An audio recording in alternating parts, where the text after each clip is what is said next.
What's happening, y'all? Welcome to the Good Buddies Anime Podcast. I am your good buddy, Brandon. And I am your good buddy, Roger. And we back again. Back again. I say it every goddamn time. We back again. Yeah, we back again. That was an early cuss drop. All right. Broke the seal early. I remember in the early episodes, I think the very second episode. I was so worried about cussing too much. You were like, in the second episode, you're like, I'm sorry, I said a lot of cuss words in that episode. I think exactly what happened. I'm going to slim it down. I'm going to cut it down. It ain't ever happened. Yeah, I tried. All right, I'm trying to. Anyway, but yeah, that's we back again. We're going to be discussing the first 4 episodes of, I'll let you say it, because Roger here's been working on his pronunciation. We found out one, he said last week, I think it's French, it's German. It was a guess. Not a great guess, but it's German. So go ahead and give me that pronunciation. What's the series we're going to talk about today? Legend of Galactic Heroes. Sorry, Legend of the Galactic Heroes. Yeah, you left the "the" out again. Yeah, I'm sorry. I'm sorry. De noitese. I still don't think that's De right. noites. You're saying it like it's Spanish. Dese. De noitese. Now see, if that was Spanish, you'd be like de noitese. But it's German, so you gotta be like, de noitese. Maybe I say it like Italian. De noitese. Spicy meatball. What? This is getting... A croissant. All right, it's starting to get French racist. right there. Starting to get racist. It's languages, dude. All right. Anyway, that's what we're gonna be talking about on the show. The first 4 episodes, I enjoyed them. I can't. We're gonna break them down. It's gonna be a good time. We're gonna get in that shit. Yeah, man. I thought they were pretty good too. But let's go ahead and talk about what we've been watching. So, what have you been watching, big guy? I've been watching a few things. Still watching that Hanabata as that's being released. That one's fun. It is getting dark. I think I told you that show's getting a little dark, and I'm realizing that that game. I watched a like let's play of what's it called, Doki Doki Literature Club, that like starts out as like a cutesy pootsy dating sim and then gets real dark. One? Yes, it yeah, did. It's good. I watched that one and you a couple might have told others. me to watch it. I did. It's pretty messed up. Watching that has really messed me up because now I'm watching this show that's like about these girls who play badminton, and I'm like, oh, this is getting dark. Is one of these girls gonna grab a knife? What's happening? Like it got pretty. There's a bit where like one of them is like on the bus looking down, and she's got that typical like deranged anime look where she's just kind of like got the little smile and her eyes are wide and they're like, they go flat. You know what I'm talking about? Where she just looks like one of those. It's fucking terrifying, real creepy looking. But I'm gonna have to check it out, dude. Been watching that. I'm enjoying it. I'm really liking that show, but it is taking some fairly dark turns. Like stuff's a little twisted, but we'll see where it goes. I do enjoy that show. Also been watching a few other things. There's one specific thing I do want to talk about, and I told you a little bit about it. It is called Cells at Work, and it's Osmosis Jones the anime. It's basically Osmosis Jones, but it is awesome. Hey, that movie was great too. Man, don't downplay Osmosis Jones, okay? I didn't love it. I liked it when I was in school and I watched it there. I was mostly just like, what? I was like, this movie kicks ass. It was okay. I tell you what I really didn't like about that is just how gross Bill Murray was in the real life things, because like it would zoom in on his face when he's like eating an egg or something, and I was like, this is disgusting, and it really bummed me out. I should give it another try because I bet I would like it if I actually could get past that. Anyway, this show is kind of like Osmosis Jones. It talks about the intro to is like talking about how there's like so many trillion cells in the human body, and this is the story of them. And it mostly focuses on a little these cells are all like personified as like just anime characters, and the body that they are in is like, it has streets and buildings. This is the spleen, and it's a big building. There's a big thing in the first episode where the red blood cell, who's one of the main characters, she's new and she can't find the lungs, so she's like running around with this freaking with a package, because they're like delivery people with a package that says CO2 on carbon dioxide, trying to get it out of the body. She can't find the lungs. It's pretty great. So can you learn some stuff about the body? It actually does tell you a lot. Yes, it does. It does. Like a character will be introduced and it'll like kind of pause and it'll show it on the screen and like it'll say it on the thing. It'll be like, oh, this is a macrophage. Blah blah blah. They do this and that, and this is how they function, and this is their duty in the body, and that kind of stuff. It's really neat. It's actually pretty. It is fairly informative, and like I was like a lot of it. I'm like, oh yeah, I remember this shit from biology. This is rad. But it's freaking great. The other main character is a white blood cell who obviously like his job is to run around and kill germs and stuff. He is really awesome because his design is like he just looks like a dude, and like he looks like a dude with a hat and a like kind of a. He kind of looks like he's wearing a janitor's outfit, maybe, or maybe he's got big pockets and stuff, like maybe a soldier or something, and he wields a big knife. But his design is literally like they drew him, sketched him, lined him up, and then didn't color him in. He's just completely stark white. He's a white blood cell, and it looks really cool. He also has like his hair from under his hat goes over one eye, and his one eye is like kind of creepy looking. He kind of looks like if L stood up straight. That's what I thought. He looked like L. He looked like if L stood up straight and had was a little more buff, but. The coolest thing about it is like he's completely stark white. So when a germ shows up very early in the first episode, dude runs and he's like, "Die, germs, die!" And he just whips out this knife and starts slicing these fools up, just murdering these germs. And he's then just immediately covered in like this shockingly bright red blood, and he just looks like a crazy person. But he's like, just doing my job. Like he's really cool. And then, like, the thing I love about it is how it goes from, like, oh, man, that's a lot of blood. Like, this is kind of crazy. To you then meet, like, the platelets, who, because they're so small, are, like, little toddlers. And they're, like, trying to go through, like, red blood cell and white blood cell are trying to go through this tunnel. And the little toddler platelet is like, oh, no, sorry, we're under construction. We got the package. We can't. We're working on it. I'm sorry, we can't let you through. It's like fucking adorable. It's like the cutest shit I've ever seen. And then like 2 scenes later, dude is slicing up another germ and it's all bloody again. It's nuts. It's really great. I really am enjoying the show so far. It's like 4 episodes in. I don't know how long it's gonna end up being, but I kind of love it. I kind of really love it. But yeah, it's a lot of fun. Beyond that, watch the new MHA. We can talk about that a little bit. It's pretty great. Yeah, I liked it, man. Learning some super moves. Yeah, man, got some super moves. Cool stuff's happening. I've heard that pretty soon there's gonna be like new characters introduced. One of which apparently the fandom went gaga for. She may or may not have a naked power. I don't know what that means, but apparently she gets naked, and a bunch of people were bummed out because they're like, well, in the comics or whatever, they like censored it because she was more naked. And I saw a screenshot. I was like, gosh, she's pretty naked.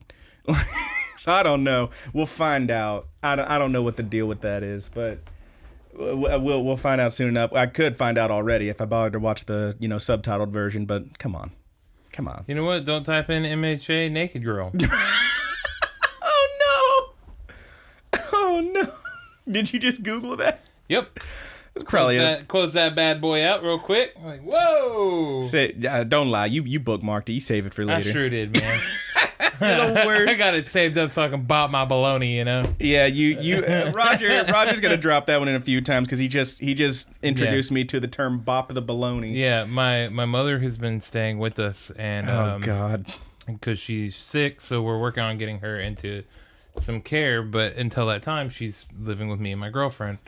And she was telling me some stories about my late father, and I guess the apple didn't fall far from the tree because he also made plenty of masturbation jokes just like me, talking about bopping your baloney. And my mom told me his favorite was to say bopping your baloney. It's the fucking best. I never heard it before. Oh my god, kind of made this whole experience worth it. Now I'm a little closer to my dad. That's ridiculous. All right, well, I got Brandon over here bopping his baloney. That's not what happened. Anyway, bumping gums and bopping balonies. Jesus Christ. Well, okay, I told you what I've been watching. Tell me what you've been watching, so you can stop telling me about bopping your baloney.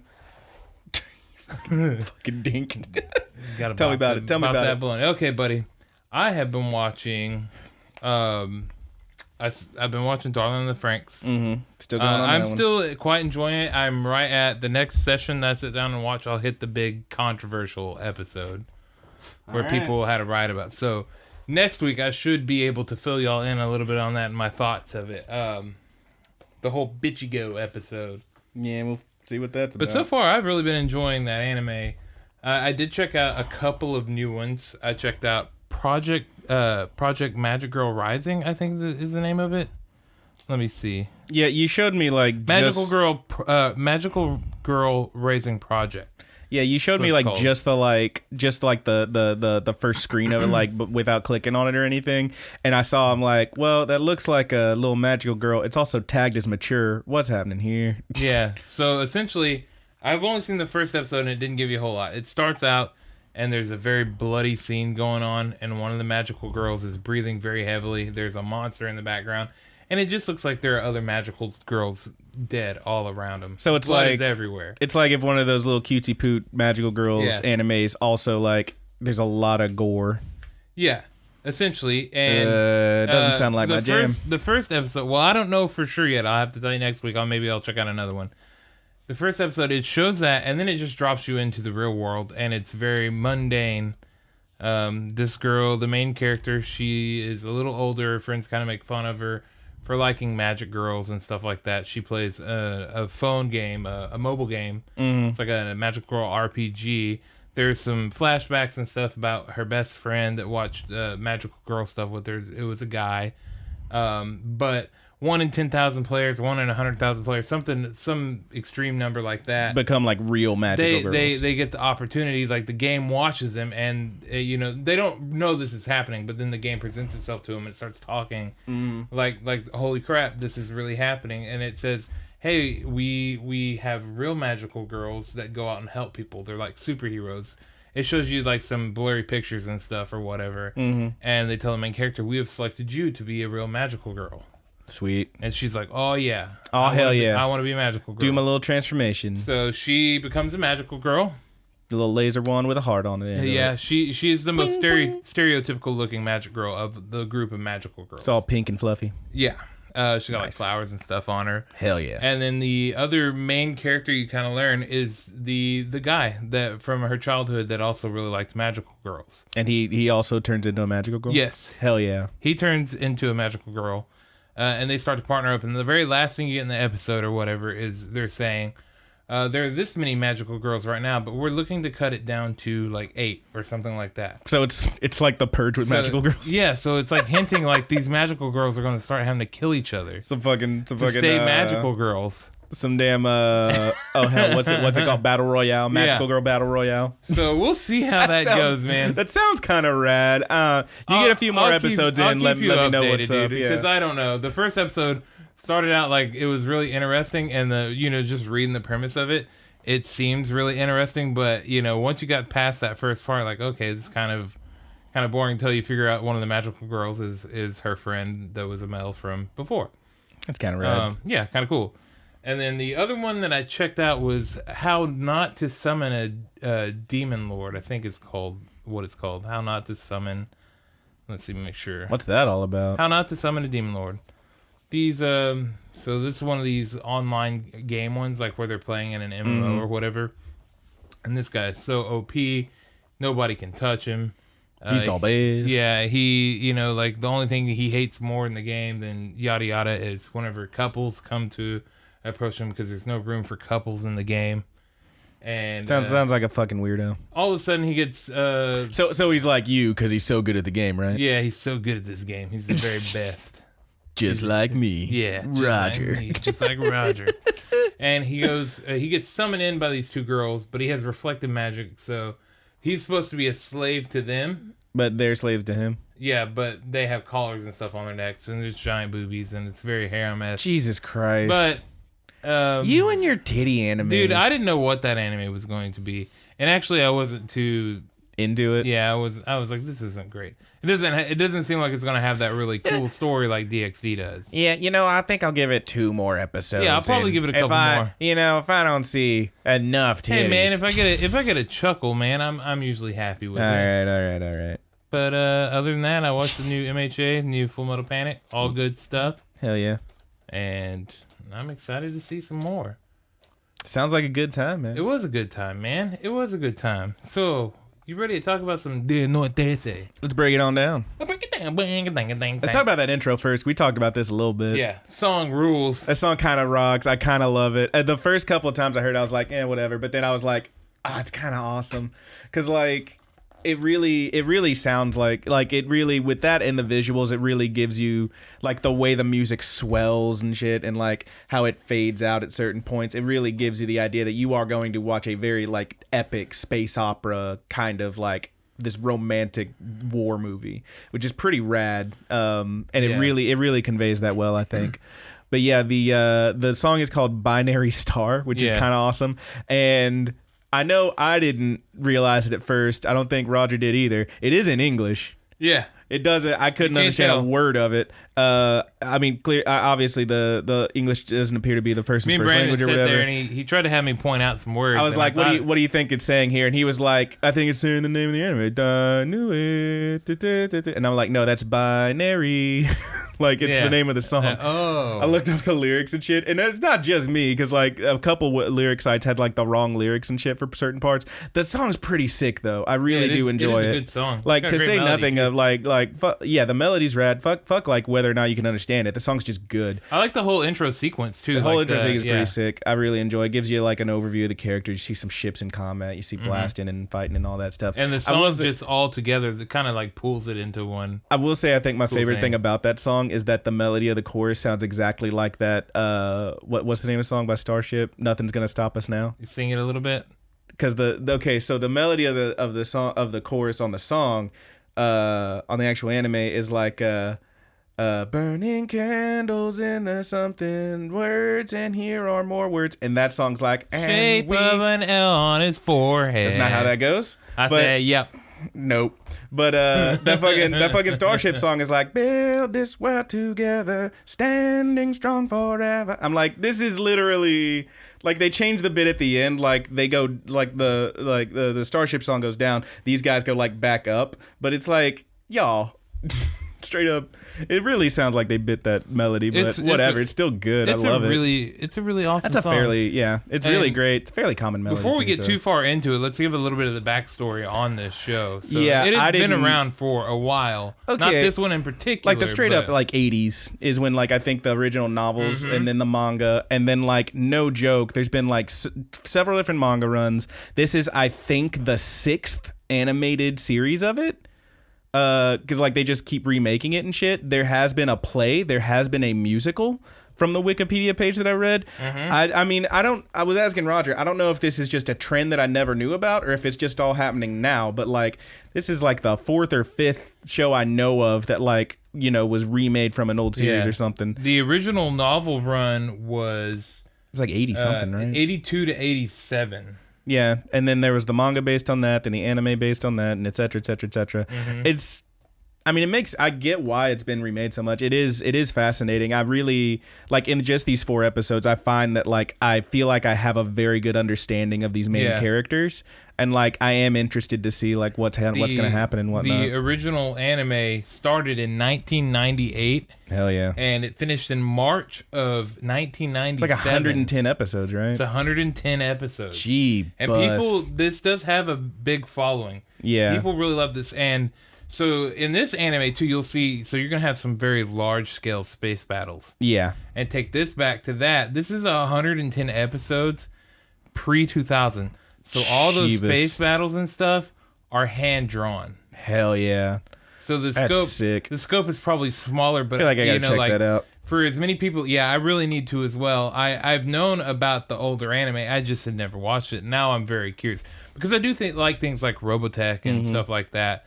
And I feel like this is something that I probably would like if I went back and checked out the older stuff. It's pretty sweet, man. It really is just probably really appreciate it because, you know, now seeing, you know, the scale that they are intending or whatever, and knowing that that's all hand-drawn, and that's pretty sweet. Well, point is out, this one that we're talking about is 12 episodes long. They've already said, yes, there's going to be a season 2 or whatever, and it's going to be like, I think the thing I read said like 3 movies that were like 4 episodes each or something. So yeah, and I do believe this was pretty well received as well. I mean, I'm looking forward to seeing the rest of this and seeing what happens after. We rolled the dice, it so far. Yeah, it was pretty good. Yeah, we kind of jumped onto this one, just kind of like, I don't know. Do you want to watch this? I'd seen a couple episodes, and then we were like, that thing, spaceships. Yeah. It came to mind because I'd seen a couple episodes a while back. I checked that out when it very first started airing. That's why I kind of pointed it out. I was like, let's maybe go check this out, and that's what we did. But I'm kind of happy because I did enjoy these episodes. I only watched the 3rd and 4th one again because I was kind of running out of time, and I literally showed up. Brandon showed up very early. He was like, "Did you watch those episodes?" Like, yeah. I was like, "Okay," because I have not. Fucking dude. But we are all caught up now. But yeah, let's get into it, man. I wanted to give a little history of it. Yeah, definitely check out the older stuff if you like that. But let's go straight into episode 1. All right, episode 1. Episode 1 is titled. And does it have a title? In the Eternal Night. Sorry, there it is. There you go. In the Eternal Night. So right off the bat, this thing gives you like the whole one thing that I like. But I will have some shit to say about this later. Is that this one? It's one of those series that like this the first thing you see is like just a dude riding in a wagon through the forest, and it's like, okay, what year is this? And then a giant spaceship flies over him. You're like, okay, what years? Yeah, it's like some serious Star Ocean shit. It's very what's the word? It's kind of got a retro futuristic thing going on, I think. And that's not even really the right term for this, I think. But yeah, like it's kind of hard to pin down. There's so much where like these people like are flying around in spaceship, but then you see them at home and it's like they're living in a relatively normal house, like a mansion maybe, but like with a big fireplace and couches and like that kind of shit. There's a point in a later episode where they're firing guns. They are firing they would appear to be laser guns. What appears to be a wooden rifle, like you would expect a fucking like a Civil War reenactor to be holding, but it's firing lasers, which is pretty jarring to say the least. Also, and the animation is very beautiful. Why do laser guns always have so much kickback? That's not how a laser works, is it? I never shot one, dude. Me neither, bud. But yeah, this it actually starts out with a pretty great what's the word I'm looking for? A voiceover of this narrator who is basically in every episode so far talking about how doesn't say a much other than if any of this seems familiar, it is only the terrible familiarity of war. It's like, nah, son, this is like the 5th or 6th time it's been remade. We know. Yeah. But okay, man. It's kind of like it's kind of this anime's way of saying the events here are not based on any real people, I guess, but kind of weird. Anyway, that big ass spaceship that's flying over has this insignia on it that it zooms in on for a second, which I only want to make note of because it is a fairly. Is there a bug in here? What are you looking I'm looking at the bendy light. We got a new light. Okay, Roger's just looking around the room like a fucking weirdo. Yeah. Excuse me. Sorry to throw everything off right there, but and it's always scared that the Calvin is coming back. I saw him die. That fucker did like come back 3 times. All right. But yeah, this one I only bring up the insignia on the thing because it's a pretty classic like imperial kind of symbol. It's like the double-headed eagle. I don't remember. I don't know where that originally comes from. I know probably the most popular use of it was by the Byzantine Empire, I think, which like it was a double-headed eagle looking left and right because it was like their whole conquest of the East and West or whatever. That's the very short history lesson I know about that thing. But you see it a lot. It's kind of an immediate way to tell, okay, this is imperial or whatever. We get the voiceover that talks about how it is SE, that's the year. We got a whole new calendar here, baby. SE 796. There are 3 sovereign entities on different planets here. The Galactic. Is it SE or is it UC? It's either SE or U. I think this one said SE, and then later it's UC, and then there's IC. So I honestly don't know what's happening with all these. There are a lot of weird dates on here because I mean, you get a little bit of explanation about why stuff's like that, but it's pretty goofy. But yeah, it's year 796, whichever. I think that would be the. I think it's UC. I think that would be the universe calendar or whatever. Well, no, I've got it written down several times. SE, and then there's also IC, which is the imperial calendar. I have UC on mine. So yeah, I've also it's year 796. I've also got UC up here later. So I'm not sure what that's about. I don't know. Anyway, there's a bunch of different fucking shits. Anyway. We're not going to focus on the calendars too hard. I kind of do, only because I'm trying to figure out when this is. So if my math is right, in episode 3, the voiceover talks about how in the year 2081, this stuff happened. And it says CE, which would be Common Era. So that'd be 2081. And then stuff happened. New calendar set, year 1 of this calendar, which would be UC. This, I believe the universal calendar, I think, is what that refers to. Or whatever. But then that goes from then like 527 later this happens and then other stuff. But if we start there and say 2081 this stuff happens and now it's 796, that means we're around about 860 years from now. So pretty decent bit into the future here. Yeah, we got like 8.5 lifetimes above us, maybe 9. Yeah, but it talks about how these Maybe three 10. different sovereign entities on different planets and whatnot. There is the Imperial or the Galactic Empire of the Golden Bomb Dynasty, specifically the Golden Bomb Dynasty, the Free Planet Alliance, and the Dominion of Phazon, which is kind of they're kind of pulling to Switzerland or whatever. They're neutral in this whole conflict, or trying to be anyway. But yeah, we then see on another ship, which has that same Imperial insignia on it, and inside we see a blonde guy who we find out is this dude. He's kind of running shit on this ship and with this fleet, in fact. His name is Reinhardt von... What was it? The names in here are ridiculous. Reinhardt von Lohengram is this guy. And he is approached by this redhead dude who we find out is Captain Siegfried Kirschais. There's so many names. I'm only gonna give like the main character ones because it gives you the names of like every single like lieutenant and general, and it's like, yo, that's way too many names. Maybe these characters do have very major roles, but holy shit, I ain't writing them all down. But basically, they talk for a little bit, and this blonde kid is kind of running shit. He's the head of this fleet. I forget exactly which fleet this is. I don't even know if they give you the number of the fleet. It's always like the, first fleet, second fleet, that kind of shit. But he's running stuff. He has a meeting with several vice admirals, and basically Kirschais, before they enter that meeting, tells him that they're being approached by a trio of 3 fleets of the what do you call the rebels, which are the Free Planets Alliance, and they're basically moving in on them from 3 different directions, and they're gonna have to deal with it, and it looks bad because together those 3 fleets outnumber their fleet 2-1 basically. The admirals, when they're in this meeting, they're basically saying the same thing. The main guy who's talking for him, I did write his name down, Vice Admiral Staten. He's saying, look, this looks bad. This is pretty much the same thing that happened at the slaughter of Dagon. He says we should do an honorable retreat. And the High Admiral, that's Lohengram, Blondie, he's like, no, we're not going to do that. We have the advantage. We're going to take these guys. Like, what the fuck are you talking about? We don't have an advantage. We're outnumbered 2-1. He's like, hey, step in line and I'll handle the shit.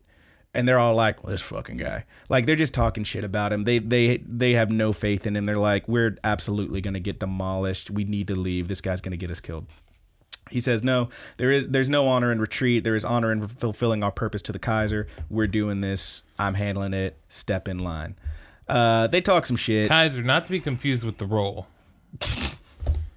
But you really just must try the rye. Or the Kaiser. All right. So it's a little Weird Al for you. Yeah. But afterwards, they're talking some shit on him, these admirals, and they're talking about, the only reason he's even got this is because his sister's boning the Kaiser or whatever. Their relationship, they say. Once again, not to be confused with the role. You gotta stop that. That cannot happen every time I say Kaiser. You monster. He's been like scatting all damn day. You're the worst. All right, let me just get through this goddamn episode, man. Okay. So, but yeah, there one dude tries to stick up for him. I wrote this guy's name down because it's hilarious. Rear Admiral von Fahrenheit. He's got the right temperature for... Okay. But he's sticking up for the guy. Everyone else dismissing. They're like, that's bullshit. Lohengram, he knows that they don't like him. Back in his little throne room, basically his command center with Kirschais, he says, yeah, I know they don't like what I'm doing, but I don't care. He basically says he's gonna drag them to victory whether they like it or not. And he invites Kirschais to have a bottle of wine with him. It did not be so formal. He says, you're going to get promoted once we're done with this. How's Commodore sound? And I'm like, y'all. He's like inviting them for wine, and they smiling at each other. I'm like, y'all fucking? It very well could be. They could be fucking. You find out later they've been friends since they were like little bitty baby kids. They definitely were drinking hot cocoa with their shirts off. So yeah, they're very close. Clearly, whether or not they're fucking. Some of the stuff he says suggests to me that they're fucking. There's one scene in particular later where he's like, he tells him, I forget what he says exactly. Siegfried's looking to be his rear admiral. The worst. He tells him something like, wash over straight now or something like that, and I'm like, y'all. Sounds like y'all fucking. But anyway, They bobbing each other's balonies. now Von Fahrenheit is the rear admiral. First of all, that's the guy with the gray hair. But anyway, yeah, they. Well, it doesn't. Okay, never mind. We'll talk about it when we get there. He becomes a rear admiral later. Like in this one, he's at first he's just a captain. Rear. He's Red has the captain Siegfried Kirscheiss. He says he's going to get a promotion to Commodore. I believe he does get promoted to rear admiral later. But anyway, says he's going to get promoted. They return when they return to Odin, which I guess is the capital. Anyway, we then get a cut to the 4th Fleet of the Free Planets Alliance on the flagship, the Leonidas. This is Sparta. All right. Captain sees that the Empire is approaching. He says, well, that's just fucking stupid. I mean, this is... He says that this isn't just a tactical mishap. This dude's, like, trying to get killed. We're about to fucking bone these dudes. It's a 2-to-1 advantage. Well, for them, this specific fleet it is not, because they're as a trio, these 3 fleets, the 2nd, 4th, and 6th, with going... if you are the Galactic Empire fleet looking at the 3 fleets, 2nd on the left, 4th in the middle, 6th on the right, 2, 4, 6, they are going straight for the 4th fleet, and they're like, we know as a trio they outnumber us. If we rush in on these guys, we can take them out, and then the plan is to kill these guys, swoop around, kill these guys, finish them off. As long as they attack them one at a time and don't let them all gang up, they have the advantage, which is Blondie's whole point. Well, no, that's what I'm saying is the Alliance is the one that it feels very confident in. Exactly. Yeah. The Alliance is feeling confident, even though right now, without their backup, it's not looking great. And they try to send out distress signals, but they've already been jammed. Lohengrin gives the order to fire. They take them so quick. This first volley is too quick for the Free Planets to properly ready their shields. Their front line is decimated. They continue their approach. Fahrenheit launches his attack squadron, takes out a couple ships and several ships, the flagship. They just take these fools down. And Lohengrin and Kirscheiss discuss where they're kind of like... Lohengrin is obviously like a tactical genius, is appears to be his whole deal. Like he's just he knows what he's doing. He knows how to handle this. And he's kind of like fiddling with Kirscheiss, like, trying to see what he knows and whatnot. And he's like, oh, who do you think we should go after next? He's like, well, blah, blah, blah. The 6th Fleet would probably be the right way to go. And he's like, you're really sharp. I already gave the order, but yes, you are correct. And like they're already moving that way to go. They swing off to a right to go take out the 6th Fleet. It's very important to note that every time they're doing this, they are jamming their signals so that these guys can't communicate with each other, which is how they were able to like just rush in and get the jump on these guys, so they didn't have any backup.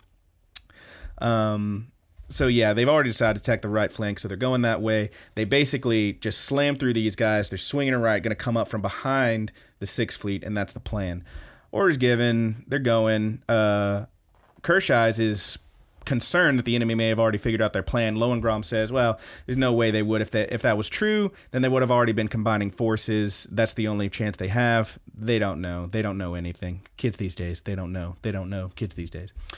We then get a cut to the 6th Fleet flagship, the Pergamon, and we see Vice Admiral Moore, who is dismissing one of his guys, Jean-Robert Lopp.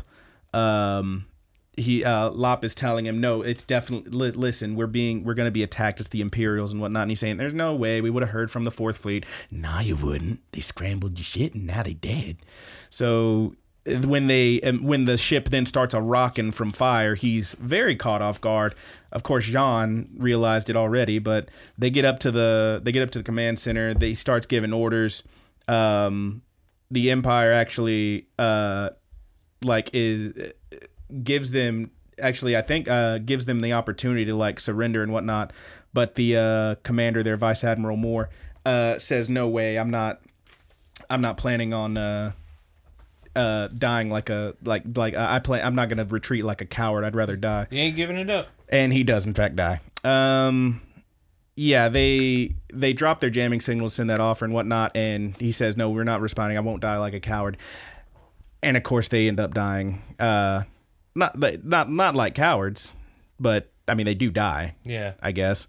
Pretty bad time. They actually, notably they were being attacked from behind, and his response was to just turn around and fire back, which To wit, before that, Jean, who is, I guess, his second in command, tells him, no, what we should do is just move forward. That way we can swing around them. He doesn't do that. He refuses. He says, no, we're just going to turn around and blast him. That's what gets him killed. It's just a bunch of bad planning here. Second in command might have been able to help him out there, but that is not what happened. So, at this point, Sixth Fleet is sunk. We got 4, we got 6. We are now moving on to the Second Fleet, and they keep that little arc they've got going and are swinging around to hit them boys up. And as they attack, Kershais, who's standing there next to the High Admiral Lohengram, he says, "You know what? You're really nailing it, but I got to tell you, I still get nervous in these battles." And he says, "What if one day the enemy has someone like you?" Who's as good as you are, who's as tactical as you. Lohengram kind of chuckles at that, and he says, well, I had looked forward to testing their mettle, and I'd like to meet them face to face if possible. No doubt we'd have much to discuss, he says. And then a message comes through after they've already begun attacking the Fourth Fleet. The Second Fleet, excuse me. This is the Second Fleet that's left. They are attacking the Second Fleet. Message come through. And this person in the message introduces themselves as Yang Wen Li, who is taking control after his commander, Paeta, I believe, has been injured. And he says, if you follow my orders, you will live. And he says, we may be losing now, but only the final moment matters. And if you basically tells them if they stand down, then we're good. And if you follow my orders, you'll be fine. And then he orders his own ships to just focus on attacking individual ships for right now. And Lohengram is like, cute. And he says, all right, everybody, spindle formation. They basically like line them up with like there's a point to the spear and everyone else is going in behind them. They're just going to slam straight through the middle of these fuckers and tear them up. Spindles, they're just spearheading them. Straight up spearheading them. And they tear right on through, and everything seems to be working. Like, it seems like they're going to just tear these dudes up. But Lohengram gets up, and he's like, wait a minute. And he's watching these displays. They have, like, these hologram displays that show, like, our ships, their ships. Like, here's how we're moving. Here's where everyone is. And he goes wide-eyed for a second. He says, something's wrong. He says, it can't be. And that's where the episode ends. And then we're going to cut on to episode 2, where you get to see pretty much how that ends up for him. And after this first one, so I'm watching this and I'm like, oh, so these are like the main guys, right? It's gonna be the story of these dudes and these Imperial guys and how they stomp out the rebellion, I guess. What's really interesting, I want to talk about the ending theme too. Ending theme's pretty great. It's very great. Chill. And what's cool about it is that the ending visual is pretty much just a static image of, on one side you have all of the Imperial officers and like with Lohengram, the main guy at the far left. And on the other side, you have all of these other officers who we find out are the Free Alliance, the rebel officers, with Yang at the far right, who we find out. And what it does is it starts at that left side and just pans across and ends on Yang, and that's how the visual goes. So each of these episodes, so far, every other episode is about one side or the other. And when it's the other side, at the end of the second episode, it does that same visual, but it's going from right to left. So it's kind of like, okay, here's where we were. Now we're going to see what's going on this side. Then, okay, now we're going to see what's going on this side. So it goes back. It's really interesting. I like the way they did that. And we're on to episode 2. Episode 2. The Battle of Astarte, or Astarte. I don't know. Okay, I thought it was Tay, but the Battle of Astarte. I think it is Astarte, yeah. All right, so this one, again, I have written down SE-796, which is also IC-487. God, these dates. You get a little bit of information about that later. But X hours earlier. So this is the same battle, but earlier that day. Or earlier, so many hours earlier. And we see the very beginning of it, you just see this rebel officer laying in bed. There's an alarm that goes off. He gets up, and he leaves the room. That's it. Credits roll. Great opening theme. Cool. We then see, when we come back, Yang Wen Li, is talking to his commanding officer, the admiral, who has reviewed and rejected his attack plan. He says, it's unnecessary. We got him outnumbered. Look, if we use this, no, we won't lose. But not losing is insufficient. We need a decisive victory here. He dismisses him, says, go on, go find something to do. You're brilliant. You're great. Love your work. Big fan. Beat it. And that's pretty much how that one goes. As he's leaving, Yang is approached by Lieutenant Commander Lau, who refers to him as the hero of El Facil, which we'll see later. And Yang, he asks Yang how he's doing, and Yang tells him, man, he's honestly a little bit concerned.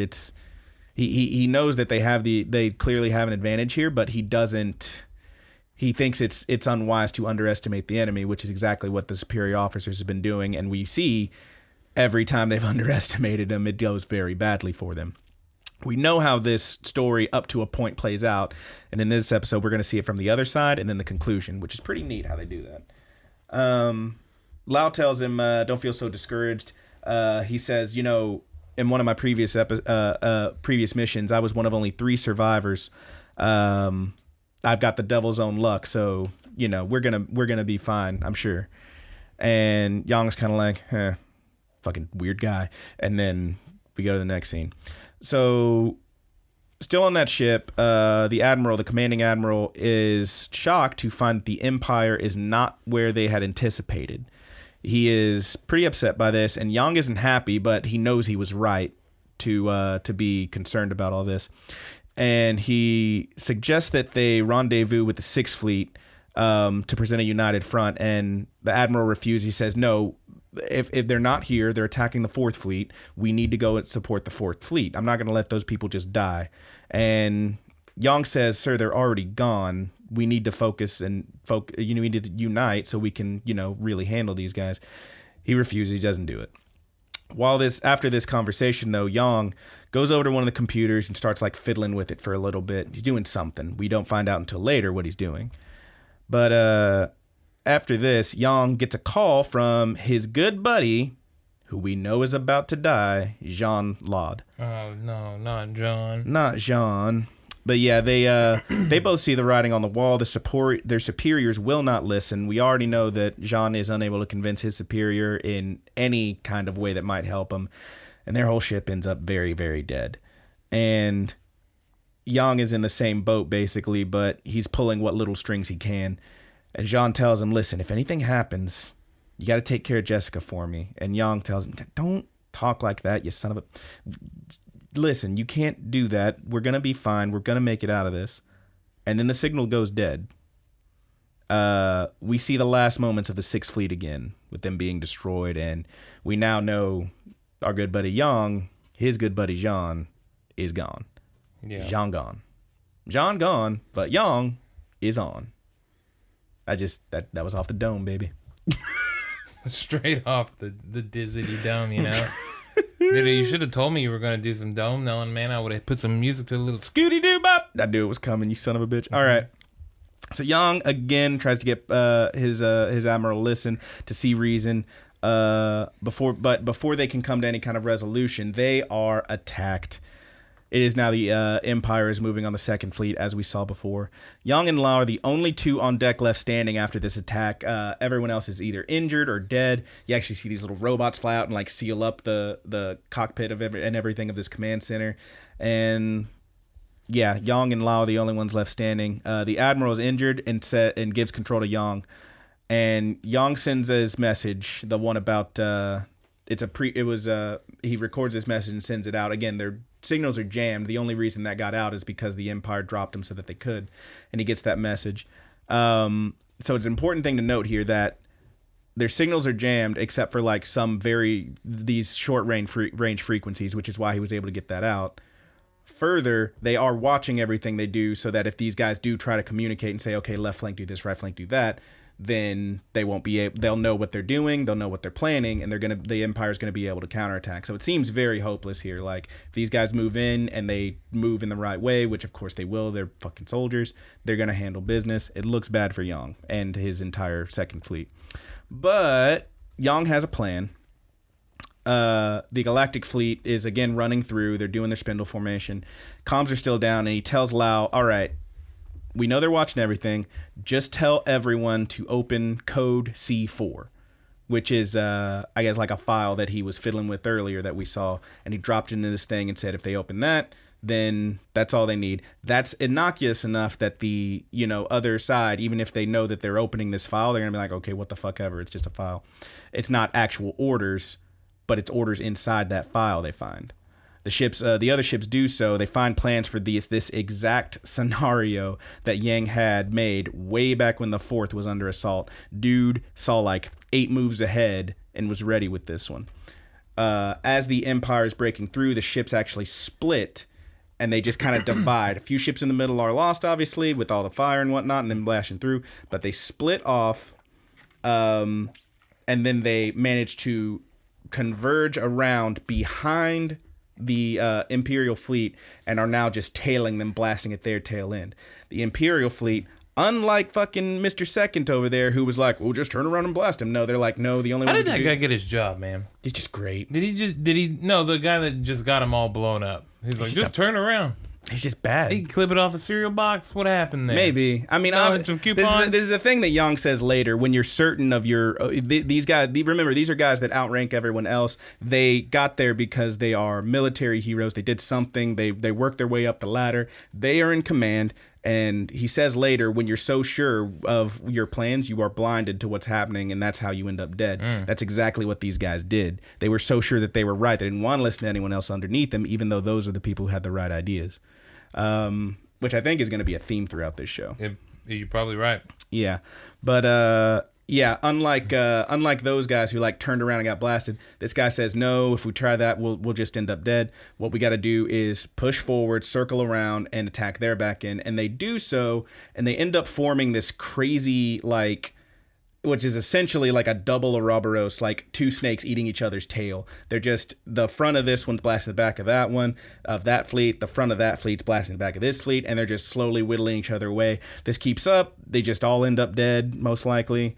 It's just a lot of loss on both sides. This continues. They call it a war of attrition at this point, is what's happening. Yang remembers, actually mentions, in his readings that like back on Earth, apparently formations such as this were not terribly uncommon. This stuff did happen. Lohengram in his ship is like, this is the dumbest thing I've ever seen. I can't believe this is happening. He's pissed. He hates this ridiculous formation they're in, but there's no other way to do this unless they want to turn around and end up dead. So they continue for a while. Both sides realize they can't continue. There's just going to be too much loss. It's just a ring. It's just a ring of these enemy and ally ships, and they end up finally splitting.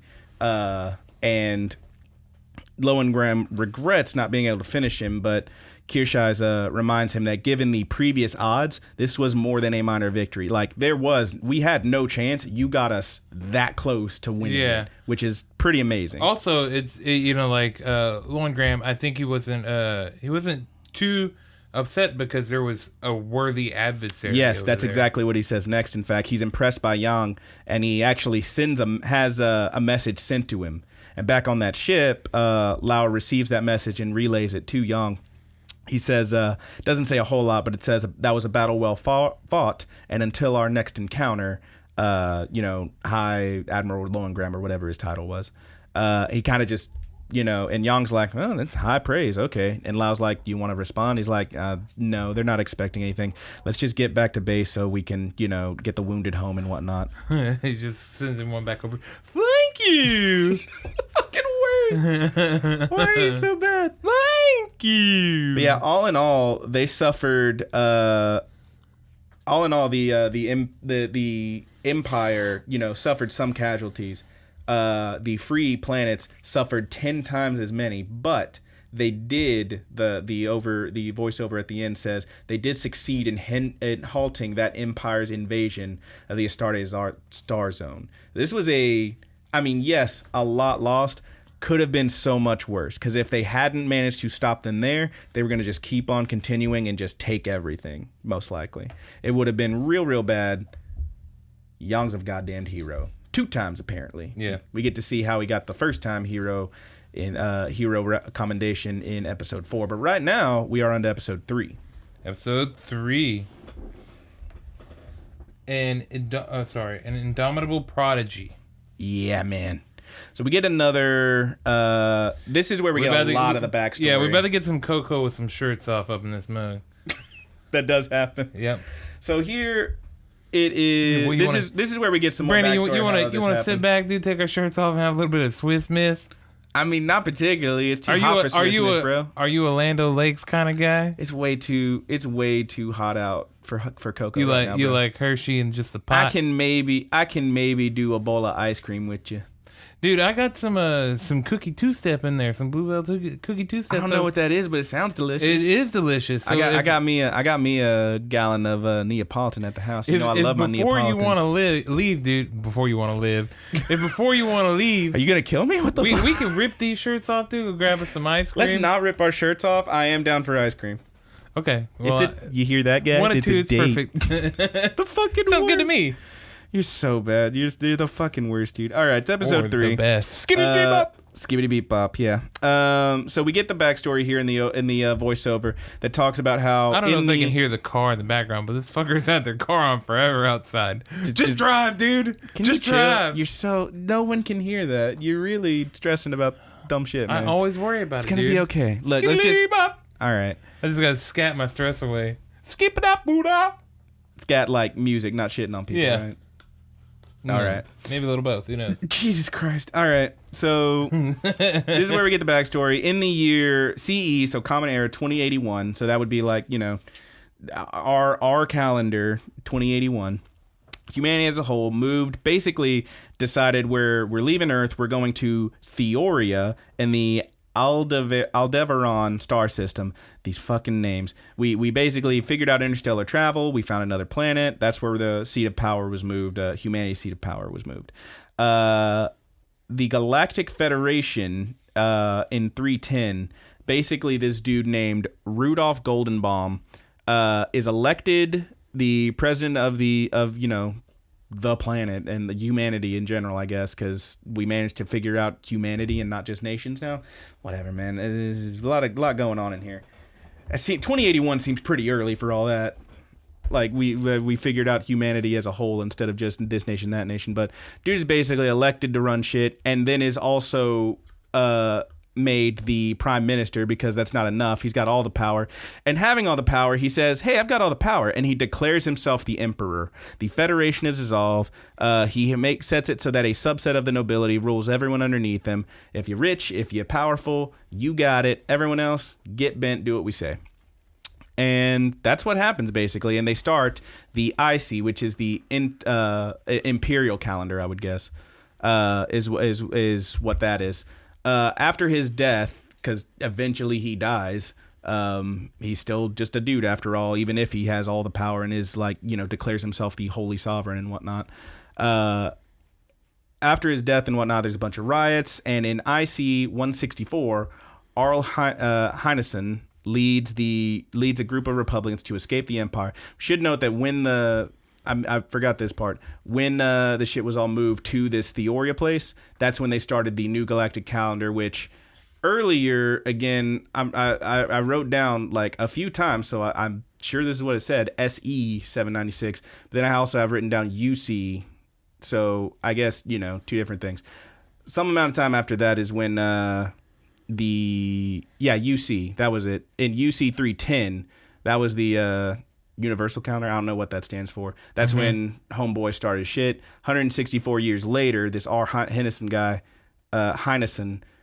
leads these Republicans to escape the Empire. They eventually get to this habitable planet, and they found the Free Planets Alliance, and they reinstate the universal calendar. So now we have 2 different freaking calendars, depending on who you ask. Jesus Christ, it's not enough yet.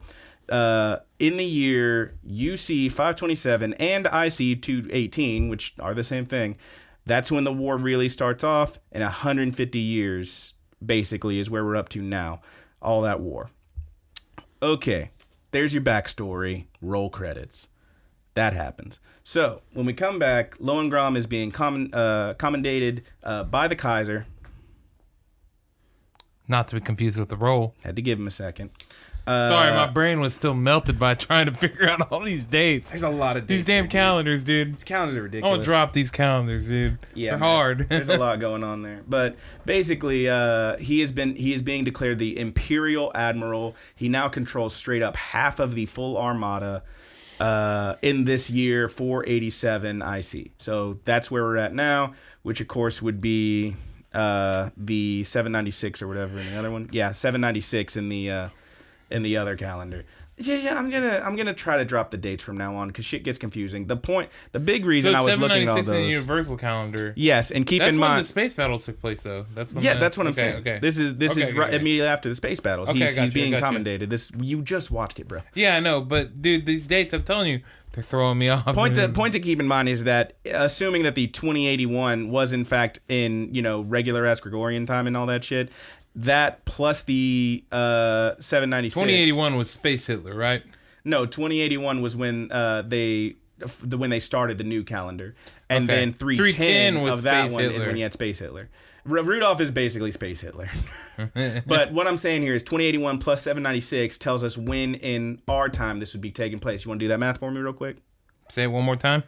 Just use a calculator. Well, hold on. You Tell have me. one on I your need phone. the numbers again. 2081 Okay. plus 796. Oh my God! I should have just written this down. Well, I try to get my computer's calculator. 81 plus 796 plus 796 gives us like 1828 something, right? 2877. So that would be essentially like what is that? 860 or 59 years after now is when this is happening. If this was like real world shit, you get me? You feel me? Mm-hmm. This is 800 something years in the future from us. Neat. We got that handled. So basically, 859. Yeah, dude. So homeboy is has been declared the Imperial Admiral. He's running all the shit. A few of the people in attendance are unimpressed. High Admiral Ovlesser, I wrote this one down in particular, says, it was a fluke, this blonde asshole, he doesn't got nothing. Others are saying that his promotion only comes as the Kaiser is in love with his sister, etc., etc. Kirscheiss is also a subject of a lot of gossip in this little party room after all this, as he's standing there by a window by himself. He is then, however, approached by Paul von Oberstein, who I bring up because, one, this guy looks like Levi from freaking... He does. From freaking... that was his name. I was trying to think of his name earlier. Yeah. He does look like Levi. He looks like Levi from freaking... what's that shit called? Attack on Titan. Attack on Titan. Very robotic eyes. Well, he has literally robot eyes. Yeah, his eyes are robots. He has literally robot eyes. But he's like a real serious-looking dude. He appears like he's going to have a fairly major role because he's also featured in the opening credits. Serious. He's pretty cool looking. I kind of love this dude just after this very short... very short introduction he gets. But he approaches the dude, talks to him for a little bit. Kirscheiss actually sees like his eyes kind of static out for a second. He's like, sorry, robotic eyes and shit, they're acting up. And he's like, in what battle did you lose though? He says, well, I didn't. It was congenital. He's had him like this since he was a kid. Don't make a genitals joke. Oh, here it comes. I didn't know your penis had anything to do with your eyes. So where's your vagina? The worst. Not what that means. All right. But he's been like this since forever, and he actually makes a comment. He says it's a good... Dude. The worst. He says it's a good thing he wasn't born during the reign of Emperor Rudolph, or Rudolph, who Space Hitler, because he would have been... Skitty bop. He would have been eliminated under the Inferior Genes Exclusion Act. Yeah, literally Space Hitler. Yeah. But he says he lauds Lohengrin. He says we're talking some eugenics up there. Straight up eugenics, bro. He admires Lohengrin's ideologies. He mentions. He also mentions that he also says he's been made a staff officer or something at the high command and all that junk. They talk for a little bit. Lohengrin approaches. When he does, you actually hear some guy be like, "Salute the High Admiral," and everybody's like, "Oh shit," and they stand up.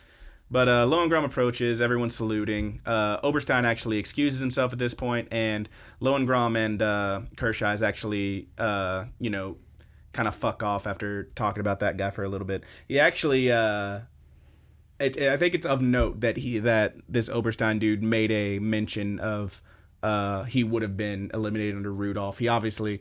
To me, that says that he doesn't have a whole lot of love for that guy's and politics. Also not to be confused with the red-nosed reindeer. Jesus Christ. This is just going to keep happening, huh? This guy's named Reinhardt. You want to make a joke about Overwatch real quick? Yeah, not to be confused with the dude with the big hammer and the shield on Overwatch. Just, yeah. I fucking hate you. Scooty-dee-bee-bop! When did you become the Baba Booey of this podcast? Like about 20 minutes before we started recording. about 20 episodes ago, bro. I've always been there. All right. This is episode 20. Yay us. Yay! It's a big 2-0. But yeah, this guy obviously doesn't seem to have a whole lot of love for like Rudolph's policies. He says he likes Lohengram's ideologies. Yeah, it seems like he's kind of not super down with the whole empirical thing that they're doing here. But they kind of converse about that for a little while, and then Kirschais, as they're walking through this hedge maze, Lohengram invites Kirschais to come with him to see his sister, Anna Rosé. And and Kirschais says, hey, you think that's a good idea?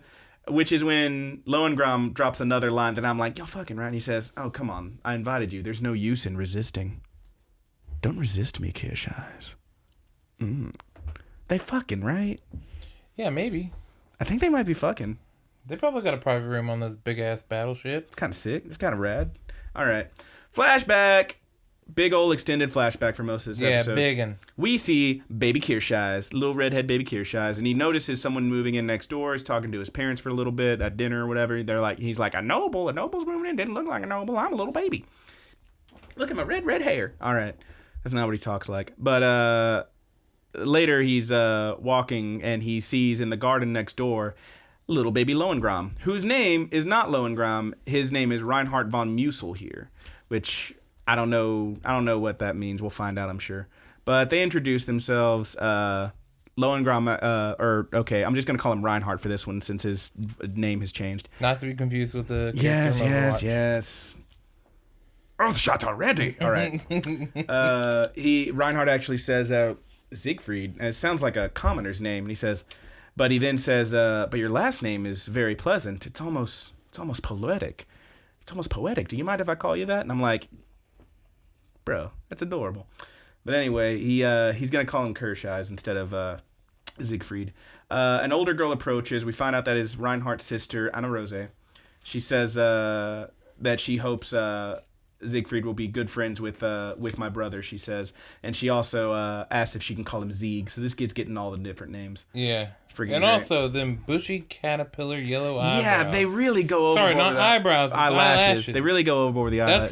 That's what. This is what we were talking about. Like they did the same thing in Made in Abyss with what's her name? Liza. Yeah, Liza the Destroyer. Yeah. But the difference between Made in Abyss and this is that Made in Abyss had a very cartoony style to it. Yeah. This one seems to be a little bit more realistic. The animation is very strict. It's like It's like to like a perfection levels of how smooth it's very pleasant to look at. It is. Yes, it's very well done. And then out of nowhere, you got these caterpillar eyelashes. Yeah, they look like they got little caterpillars on their eyeballs. They got the hairy eyeballs. It's only the blonde eyelashes I always see like that though. Like to me, like when I imagine an eye, a drawn eye, I'm like heavy dark outline just to say like that's where the eye is. I think like with these guys in particular, they're like, no, those are the eyelashes. That's just what they look like. So then when they have to do that with a blonde person, they're like, bush, there they are. They're all big and yellow. Yeah, and like if they were black, it wouldn't look as weird, I think, but they also wouldn't be as spiky and floofy. Maybe they could add some like black or something. I'm not trying to critique the art styles here. Kind of sounds like we're critiquing the art style. It looks great. It is a little weird that they're so fuzzy. And kind of line them out because they. It looks a little. It looks weird how like you look at. It looks like she has an eyebrow for an eyelash. Yeah, like if you look at Kirschais, he's just got like a thick dark line on the top of his eyeball. These ones, it's like that, but they don't have that thick line. They have this kind of spiky, bushy yellow eyelash. It's a little weird looking, but I mean, it's not completely breaking. It is, and like it wasn't until I saw her that I realized like that's exactly what Reinhardt's got going too. Like he has it, just not as big. Like, he's got the same thing, because he's also blonde. They're very blonde, blue-eyed, fucking space Hitlers. All right. But, they got them bushes on their eyes. They do. Sweet bush, bro. All right. But, yeah, we then see Reinhardt at school. Nice little private school. You know, they all wear their little uniforms with their shorts and their blazers. These fucking little Lord Fauntleroy-looking motherfuckers. But he's at school. The other kids pretty much immediately target him. one kid is talking to Z. Some of the kids actually say, "Yeah, we'll mess him up real good when he comes by." And you see Reinhardt coming by right then, so they're about to like jump him. We then cut to Zieg, who is being told by another student, "Oh yeah, the older kids were asking about him." And he's like, "What?" And he like runs off because he knows something bad's about to happen. He finds Reinhardt. The other older kids are already gone. He's apparently whipped their asses and dispatched them. You don't get to see it happen. Which kind of they're powder out there. But like all their bags and their books and like shit from their pockets just laying on the ground. Like he literally just mugged these fools. Like he fucked them up. But he's kind of bummed out because his uniform's all dirty. He's like, oh man. And he says, oh, Anna Rose would be ever so cross with me. That's not how he talks, but it may as well be. If she finds out what happened with his dirty uniform. So Kirschai says he's got an idea. The next scene, you see them back at Reinhardt's house, sitting on the couch in front of the fire, shirts off, under a blanket, sipping some cocoa that Anna Rose brought him. She says, I can't believe you fell in a fountain. That was their story. They just jump in the water and be like, whoops. Like, that's how you get away with not finding out you got all dirty in a fight. Now, I'm going to close my notes for a second because we need to talk about this. All right. This is like 800-something years in the future. This is a very lovely home. It's like a mansion. They got a nice garden. Mm-hmm. They're sitting on a very elaborate, fancy couch, drinking some hot cocoa in front of the fire. How the fuck is it going to be 850-something years in the future? I ain't seen one goddamn TV yet. Not no hoverboard. Not no flying car. This fucker looked like these little kids look like they're about to run down the street pushing a hoop with a stick. It better be a goddamn virtual reality stick and a laser hoop. This is bullshit. What kind of bullshit future is this? I want a laser PlayStation that dispenses pizza and has a hole you can fuck on the side. What the hell kind of future is this? I don't know, dude. I didn't read into it that much. I get it's like a retro, it's like an old world, even though it's like high future kind of shit. Like that's what they're going for. But like, y'all don't That's what I said. It's like some Star Ocean stuff. It's kind of weird. It's kind of weird. It kind of bummed me. I'm like, y'all ain't got a hoverboard. Y'all ain't got fucking. Brandon over here looking to get the Xbox 360 over there. Like this little fucker's a noble, all right? He has money. Family has power. Why doesn't he have a goddamn like VR room? The car is very old fashioned too. What the hell is it called in fucking Star Trek? The fucking room that like the Enterprise? No, the shit. Well, like Command where they walk room? into it. No, they walk into it. It's like all VR and shit, but it's all real. God damn it! I knew it earlier. I can't think of it now. But where's the fucking shit, man? This is bullshit. This is a bullshit future. Fucking Blade Runner lied. I'm upset. I'm fucking upset about this. I am sorry, buddy. These kids should have flying bicycles, rocket bikes. They should at least have a yo-yo that does voice commands. Something, dude. Ain't no fucking holodeck. That's what it is. Ain't no holograms. We got holograms now. What happened? Holograms now. Maybe something happened that all that technology. Like y'all are running shit. You should have like. I ain't no flat screen. They ain't even a plasma in this bitch. Yeah. Like CRT. I want a Did laser. they go back to Technicolor? I want a fucking laser guided PlayStation. This fucker ain't even got an Atari. What kind of bullshit? Where's ColecoVision? Not a Nintendo Mini or a Game Boy. Yeah. They still can't afford one of the NES classics. It's fucking foolish. I don't know. That's like a tiny thing that I'm like, okay, whatever. I was like, yo, it's a fucking year 8,000 something. Come on now. Anyway. Rant over. My notes are back open. Let's get back to the shit. I'm done talking about the lack of laser bikes. All right. So yeah, they're warming up. They got away with the little thing. They didn't actually, she didn't find out and all that. Next day, maybe the next day, maybe a week later. I don't know. The times, time jumps and shit. Like the two kids are walking home, and they see outside of Reinhardt's house a car with that big Imperial insignia on the back of it. And it's parked out front. Eagle. Double-headed eagle. We know it's the Empire. It's like official, military shits and whatnot, government and all that. Reinhardt runs in and is confronting his father, who apparently is not around. Doesn't appear to have a mother in the picture. Dad's never there. What we do know is that he lives with his sister and he cares very much for her, obviously, because she's basically all the kid's got. But his father is telling him, look, we didn't have a choice in the matter. He says what does he say? How's he say it? His Highness has demanded her. And Reinhardt, he says, you got to understand, this is a big honor. And Reinhardt's like, what the fuck are you talking about? You sold your own daughter. Where's the honor in that? Apparently, Yep. This is what we find out later. They talk about how the Kaiser has a... Not to be confused with the role. There he goes again. God damn it. It can't be every time, Roger. It can't be. It really can't be. I almost missed it one time. You waited for it. Yeah, well, no more. Never again. Not again. No, okay. So if you really want to look at it, dude, it's your fault. Anyway, we find out that like they talk about how the Kaiser had a thing for They found out how the Kaiser had a thing for his sister. Yeah, fucking worst. Kaiser had a thing for his sister. So we find out that yes, he apparently straight up gave Daddy some money to let homegirl come with go with him and whatnot, which is pretty fucked up. But apparently that's how this shit works, which does it imposes a certain moral dilemma on me when I was watching this, because like, yes, I feel bad for this kid, I feel bad for that family. At the same time, you are nobles in the empire, so it's hard for me to feel like as bad for you, because I know there are people living underneath you who have it worse. So I'm like, but I get it. It is obviously, he's the main character of the show right now, so he's the one that we care about. So yeah, that's fucked up.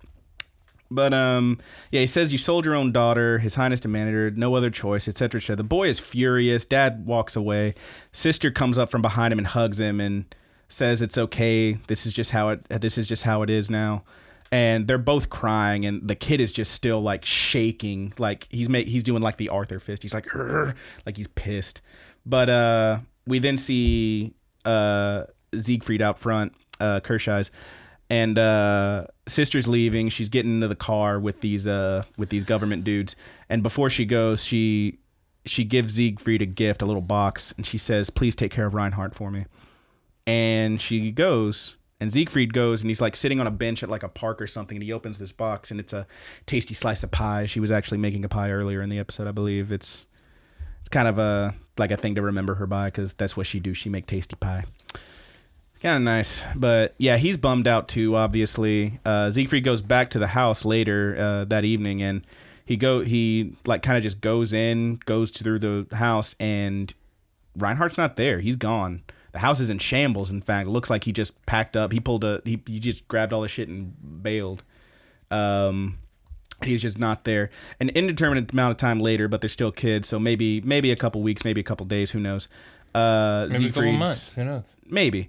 But Kershai's is back in front of the house, kind of just waiting there, and Reinhardt kind of shows up. He returns, and he's wearing a cadet uniform, very fancy, with his cool epaulets on his little jacket and whatnot.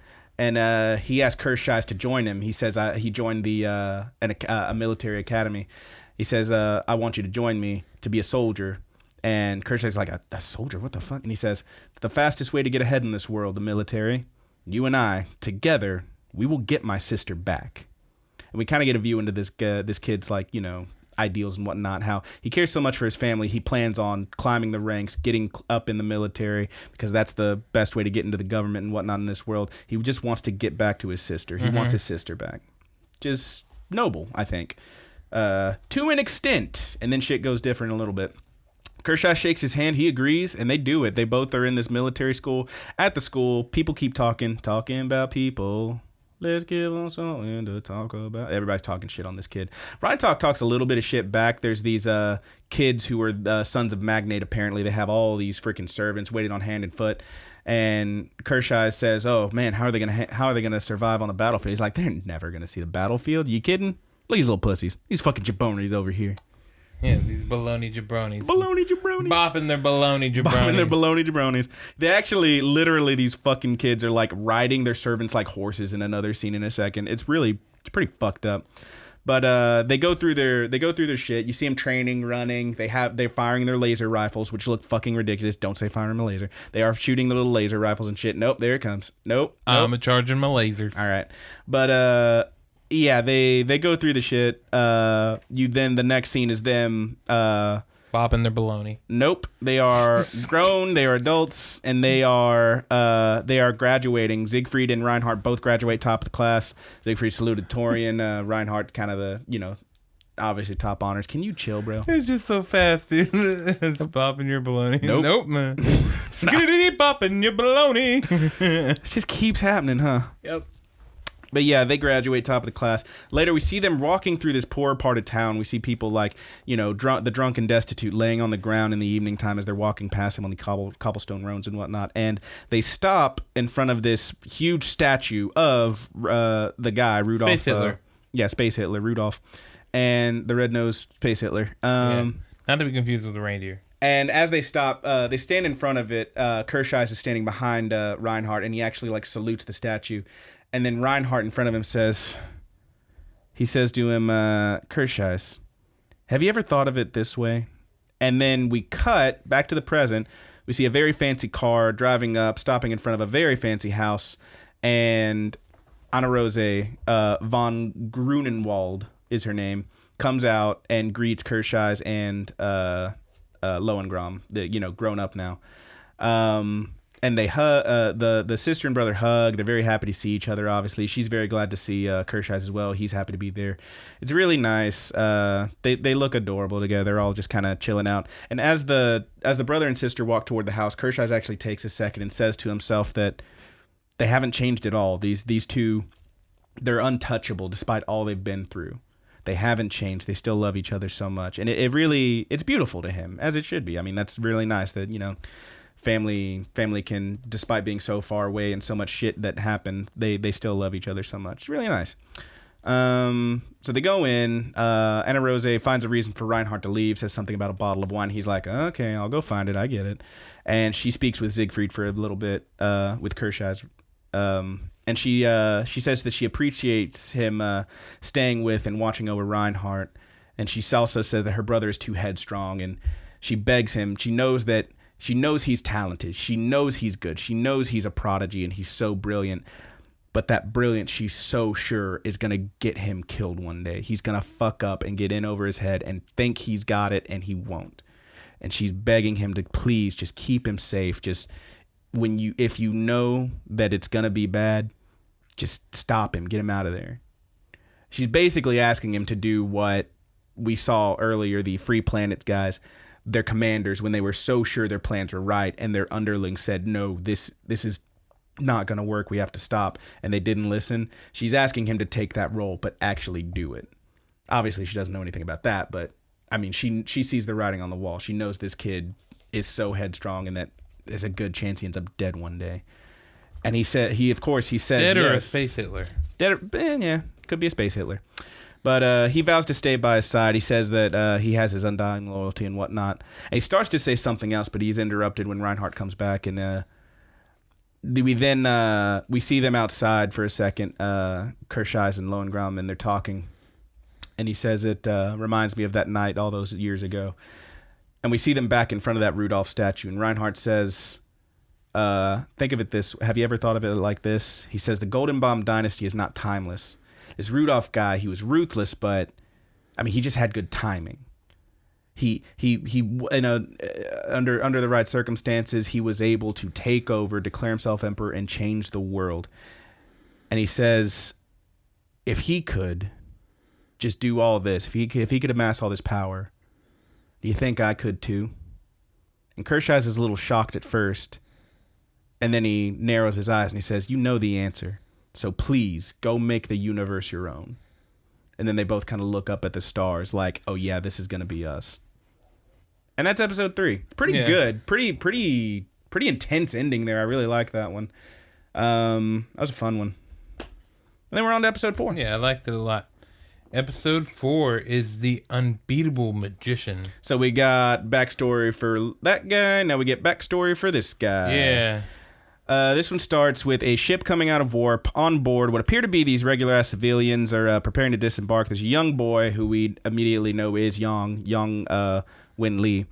He's reading a book, and he asks his father, hey, if this Rudolph guy was so bad and so evil... Not to be confused with the reindeer. God damn it. If he was so bad and so evil, why did the people obey him? And one of the adults tries to give him a simple answer, like, he was just so good at being bad that everyone was cool with it. And he's like, yeah, but that doesn't make sense. I mean, if he was so... They should have known something. They should have fought back.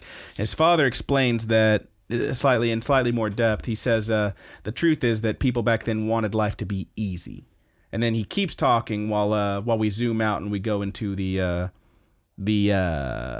voiceover, which says that this man is Tai Long, and he is Yang's father, and that Yang would later be known as the unbeatable magician. But this is how it started with him just living out of this ship for the first several years of his life with his father, who's a trader.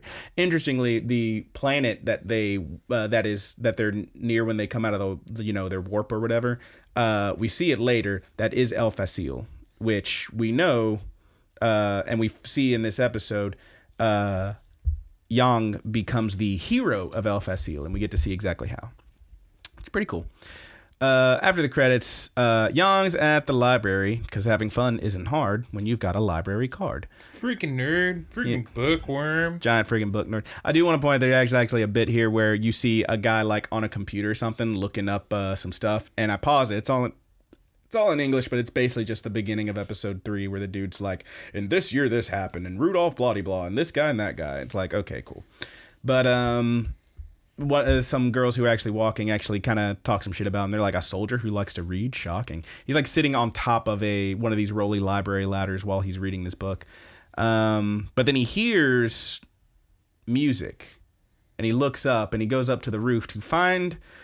This is going to be a good one. To find a woman playing a violin. Yes. So he goes up to this roof, okay? Mm-hmm. And bitch is up there shredding a Stradivarius.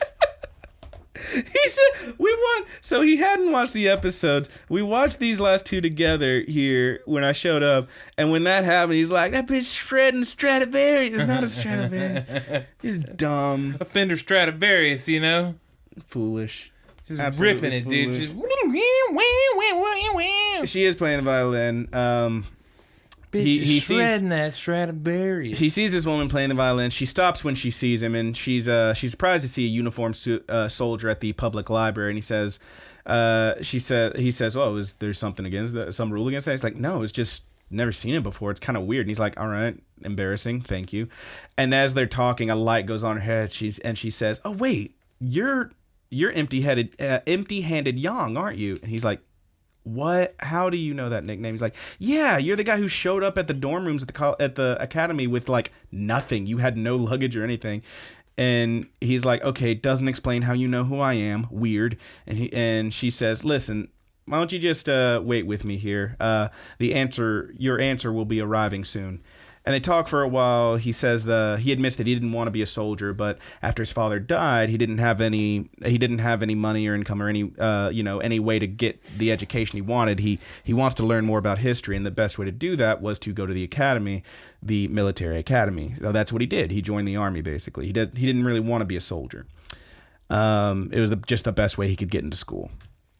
At which point, Jean shows up. Jean, who we know ends up dead, shows up and introduces Jessica, who we know before he died, Jean asked Yang to take care of her. So here we go. Mm-hmm. This is Jessica Edwards. She's the daughter of the Fleet Admiral Bursar and blah, blah, blah, blah. He's known her since they were kids, and they all, and Yang's kind of like, oh, that explains it. And John's kind of like, what? Explains what? And like Yang looks kind of bummed out, and Jessica says, oh, it just means that he knows you've been talking about him behind his back. What? It's like kind of cute. They kind of share a laugh, and then they end up at a cafe later, and Jessica calls him the history boy or something like that, and she says, come on, tell me something interesting. And he tells the story of that we saw at the beginning with his books, reading his book and talking to his father. And he says, my father told me, I asked why, if Rudolph was so evil, that people would follow him and whatnot. And he told me that people wanted life to be easy, for someone to make all their decisions, basically. And he goes into detail saying that, yes, there are people who are evil and that take over, but the people create the dictator. Even if they don't, outright support this person, their silence and their unwillingness to stop him make them guilty. That's why you need to get out there and vote. Guilty. That's why you need to get out there and vote. All right. But, yeah. We then see Jessica's listening to him say this, and she's like kind of looking at him kind of wide-eyed. She's like, it's heartful to her. It's very interesting to her. She's kind of into this little story he's giving. But we then see him at the Fleet Academy. Yang is going up against this dude named Wideborn. His name's Wideborn. He was born wide, and he's the number one in his class. There's this big, we get to see a holodeck. They are standing on these like mock control rooms that like we've seen in the ships before, and a big shoom, like a big a hologram goes on around them, and they're like in a battle, facing down each other and whatnot. Wideborn has the fucking biggest, shiniest teeth. I kept making... He's got a big smile. He's got them big chompers. He smiles real hard in a second here. But basically, Wideborn just starts approaching immediately, and he has them form a spindle formation as they advance. Yang, seeing this, just says, "Execute Plan C," and he sends a small detachment to the Alpha sector. He says, which is behind the enemy ships that are approaching, and has the other two, the rest of the ships, just split into a flank. The left and right flank. Wideborn says, ignore that detachment or whatever. I mean, what are they going to do? They're going to attack us from the back. It's a tiny little group of ships. We'll blast them, no problem. Just focus on firing. Let's hit the right flank. And he does so. And he has that big dumb smile. He says, there's no way these guys are going to get me. We see for a second, well, okay, Yang wins because that little detachment ran behind the ship and captured their supplies. In this little simulation, which means, hey, you got no supplies. Even if you win, you just die out here. There's no point. Game's over. You lose. So Yang ends up beating this Wideborn guy who was number one in his class. He took down the head guy. We then see, watching this, perhaps impressed. He doesn't have any expression on his face, really. I only bring this up because he's like the one, like, black guy outside of Flashback. He's the one black guy we've seen so far. He is headmaster, I swear to God, Vice Admiral Sidney Sithole. First of all, what kind of name is that? Second, they made this dude, I think it's Sithole. Sithole. Sithole. It's spelled Sidney Sithole. It's also spelled Sidney. It's like Sidney Sithole. Sithole. First of all, he's got is the one black guy. They made him dark skin. They gave him white hair. They gave him blue eyes. They gave him damn near pink lips. He's interesting to look at. It's kind of weird. What you're saying is they made the one black dude look like a clown. No, not necessarily. I do think it's weird that they gave him straight up blue eyes. It's like, come on, y'all. If you had brown eyes, it wouldn't bother me as much. It just looks weird. Mm-hmm. I don't know what's up with that. Yeah. Anyway. Is that a thing that black people don't have blue eyes? I mean, I've never thought about it. It's fairly rare, but it does happen. Okay. But like in this anime, it looks weird because they also like made his lips so light, so much lighter than the rest of him. It's like, all right, like that's nice, not. Tickle me pink. They fucking made him a goddamn mollywog. Like I'm not even. It's fucked up. Anyway, made him a what? Let's not get into that. I'll tell you later. Anyway, yeah, it look. Animes don't have a great history with drawing black characters. Let's leave it at that. Sure. I mean, I think that's something we can mostly agree on. Anyway, but yeah, there he was. He doesn't even have any lines. I only brought it up to say, look at him. Look, there he is. Yang wins. Yang then meets with Jesus. I wrote down this one because it's the longest. I think the longest one we've gotten so far. Yang meets with Deputy Adjutant General Lieutenant Alec Kazern. It's a long... I'm out of breath already. Yang is apparently being transferred to strategic studies out of his military history class that he actually chose, and he says, no, I don't want to be transferred to strategic studies. And Kazern tells him, listen, you join this academy. You are now a soldier. Soldiers follow orders. You're going to strategic studies. Furthermore, you know that this is like a very difficult thing to get into. Everybody wants in. You are being chosen to go in because you beat the head of your class who no one else was able to. You're going in. You're going to be great. Handle it. And he's like, if you don't like it, you can always just leave school and pay us back your big fat loan. And Yang's like, and like you see him like doing his class. Yang has this classic thing where he just like, and he kind of like, when he's talking, this dude can't talk without like scratching the back of his head. It's like a nervous tick for him, maybe. He's a classic like low key like regular dude, despite being an apparent genius. He's just kind of like, well, He's also voiced by Weiss, which is pretty great. Yeah.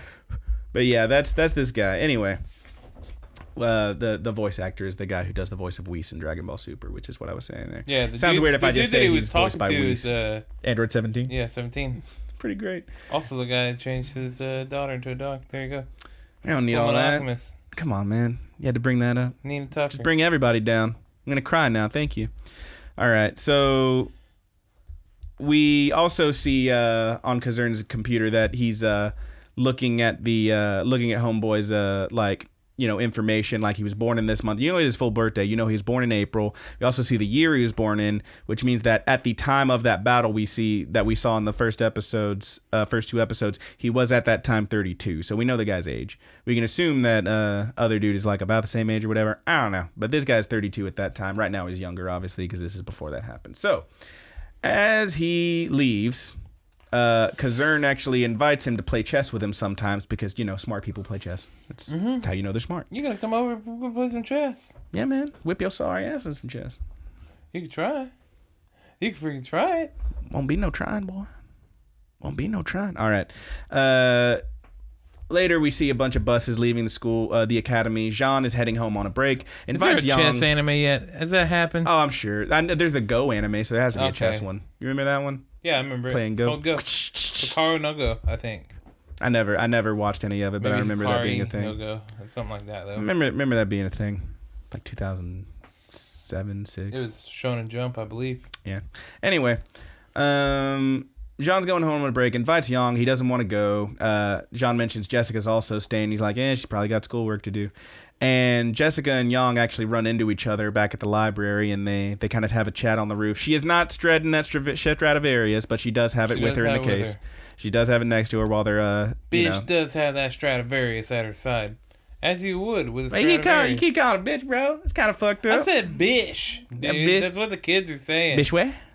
It's like they're saying loud. Bish what? And also saying Chihuahua dick. No one says Chihuahua dick. All right, we got to get the backstory on that one now because you had to bring that shit up. So I got a message from someone on the PlayStation Network. Who the fuck does this on PlayStation? It just says holla for loud. Someone's trying to sell me weed on the PlayStation Network. And I dropped a screenshot of it in the group chat, and I was joking with it with Roger and our friends. And he's like, you smoking them Chihuahua dicks? I'm like, what the fuck are you talking about? Well, first there was a little talk about it being a slang word. There's a lot of... I didn't know what loud meant. Yes, it's a slang word. I called him grandpa. Anyway, you said Chihuahua dicks. Yeah, I did. No one said... I looked it up. The only thing I can find is that was a line in fucking Eastbound and Down. Like, that's not a thing. I don't know smoking where I Chihuahua heard it, dude. dicks? I don't know where I've never heard that. Fucking weirdo. All right, Good Buddy Universe. If any of you have heard the term "smoking Chihuahua dicks" as a term for smoking Please weed, sign off somewhere. Let us know because I don't think this is a real thing. I think you heard that somewhere. Don't doubt that you heard it. I think whoever you heard it from was trying to make it happen. They were trying to get that in the ether, and they're not. I'm shutting it down right here. It goes no further, sir. I saved it to memory because it made me laugh. Fucking ridiculous. Smoke one of them Chihuahua dicks. Can you tell neither of us smoke weed? Anyway. But yeah, while they're up there talking, Jessica kind of talks to him for a second. She says, what are you looking at? And he's like, what? And she says, you only ever see the past. Don't you want more than that? Personally, my eyes are on the future. And she stands up and looks ahead of him as she says that. And it's kind of a crystallizing moment for Yang as he's watching her. And he thinks about this moment a lot in the future. So, yeah, it's now graduation. Yang and John go to get a drink afterwards. You don't see either of them going up. No special honors or anything. We would assume that Homeboy's head of the class, but we don't actually know. But yeah, they graduate, and they're getting a drink afterwards. John talks about Jessica for a bit and says that he finally told Jessica how he feels. And Yang's like, oh, how'd it go? And John says, well, she doesn't want to be a soldier's girlfriend. Can't blame her. She wants to teach music. That's what she wants. Very nice. Gonna shred up on that Stradivarius. Yeah, she wants to show him how to play that Stradivarius, It's not a Stradivarius. Those are so fucking expensive. They got to be like $1 billion at this point in time. Well, hey, what makes you think they wouldn't be around? You see what the rest of the world looks like. I guess so, buddy. You're right. They kept everything. Well, okay, now that is an interesting point. Like with the Imperials and whatnot, their nobles and whatnot, we see them in these very fancy houses with a very fancy fireplace and the fancy couches and the fancy everything. Not a whole lot of technology there. Very old fashioned cars and whatnot. These guys are like. They're on streets, they're at cafes, they have like skyscrapers and shit. And homeboy later on, we see him at his house. Dude has what appears to be a goddamn like hologram thing he's shooting out that he Skype calls with Jean on later. So these fuckers got it. It's not where I'm comfortable with. Still ain't seen no hoverboards, but they got holograms. And I like a hologram. It's a step forward. I want a laser hologram. I'm telling you, dude, this is Star Ocean, man. It's Star Ocean. It just baffles me that fucking Reinhardt didn't have not an Alexa, not a Google Home, not an iPhone, not a Siri. He didn't talk to Siri at all. It's fucking foolish. It's like fucking future. You can't even marry a robot in this time. If I time warp to 2,800 something, I better see a fucking hoverboard. Is all I'm saying. I'll be pissed off if we ain't got self-lacing shoes by then. That should piss me off. I want to see some good aliens too. You know. Some nice cat-eared ladies. Fuck about aliens. You want to see the Guitar Dolls? Yeah. Aisha Clan or whatever her name was. All right. But, Teach them the ways of bopping your baloney, you know? Jesus Christ almighty. I can't believe... Like, it's just all jerking at jokes today. And not to be confused with the reindeer and or roll. You know, worst. Anyway... Jean told Jessica how she feels. She doesn't want to be a soldier's girlfriend. Understandably, that can get heavy. And it does get very heavy, as we see later. Later, before they actually leave for duty or whatever, they've graduated. They're leaving. Jessica's still got another year at the academy, apparently. They take a picture on the roof, and it's a really adorable scene together. It's beautiful. They're all just kind of really good. It's the two guys standing behind Jessica. She's in the middle of them, and they're all smiling and laughing. There's like cherry blossom leaves blowing through the wind and shit. It's really pretty. Even though they're on the roof, those cherry blossom leaves, you see the trees in the feet and like on the ground behind them. Like you see barely the top of the trees, but them leaves blew all the way up and are flying back down over them. All right, fairly unrealistic, but it's pretty great. But yeah, they and then pretty much immediately, well, not immediately, but 1 year later. We cut, and Yang is being shipped out to the for frontline duty, and he is being stationed at the planet of El Facil. So we see a news report saying that the Imperial Navy has attacked the fleet, their fleet, and the Imperials apparently the dude who was supposed to be there, like on guard or whatever, they managed to they were attacked. They managed to fight them back, but then the Imperials attacked them from behind, and they ended up retreating. So now the Empire is moving in to liberate, quote unquote, El Facil within the next 24 hours. People are panicking. They're flooding the spaceports. You see a scene outside of one of these spaceports where everybody's like, we want out of here. The Empire's coming, blah, blah, blah. And then everybody kind of calms down when Yang walks up. And they say, we want to talk to who's in charge. And he says, well, that would be me. And he scratches the back of his head with his little cutesy smile. He's very calm, always. We've never seen this guy, like, actually get upset or, he's not very excitable. He's always chill, cool as a cucumber. Just kind of smiles, laughs, and scratches the back of his head because that's his move. He's a real fucking douche. Nah, he's fine. He's kind of cool. But, yeah, that's where he's placed, and he is overseeing the evacuation duties, apparently.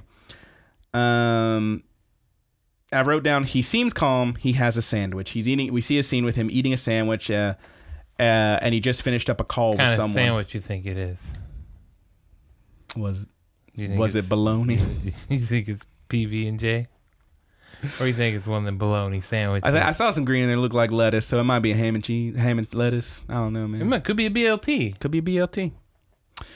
Bologna sandwich. Anyway, but yeah, he's eating his sandwich. He starts to choke on it. A cutesy pootsy blonde girl hands him some tea or something. He chugs it down real quick. He's like, "Thank you." And like she kind of looks. She kind of has this weird like face when he like takes another call, like she's not paying attention to him. It's like, all right, well, she seems like she'll be fun. She actually, you definitely see her in the intro in uniform, and in the outro as one of the people on the Free Planet side of the outro. So she apparently is going to have a bigger role. Like you're at least, hopefully we'll at least find out her name. She was kind of adorable. Anyway, Yang gets a call from some other some commanders or whatever, saying that the garrison fleet has apparently left without them, and they're terrified. Oh God, we're going to all die. They left without us. How do we get out of here? And he says, all right, well, don't panic. Just get everybody over here. Just get command over here. And they're like, what are you talking about? Do you understand? And then he just hangs up before they even finish. He's running an evacuation. They do what he says. Command is nervous, but he calms them down and he says, listen, in the meeting with him, he says, garrison fleet is most likely being captured as we speak. While the Imperials are busy, we will simply slip away. And they're all like, wait a minute, you knew this would happen? You like set up use them as like a diversion so we can get out? He's like, yeah, we're getting out. And he packs up everyone, all the people who were there, who were so sure they were going to die, all these civilians, commanders and whatnot. He gets them on the ships. They fuck right off. And he saved all these hundreds, possibly thousands, maybe millions. I don't know. He saved a lot of people. He is, in fact, the hero of Alpha Seal, which is pretty nice.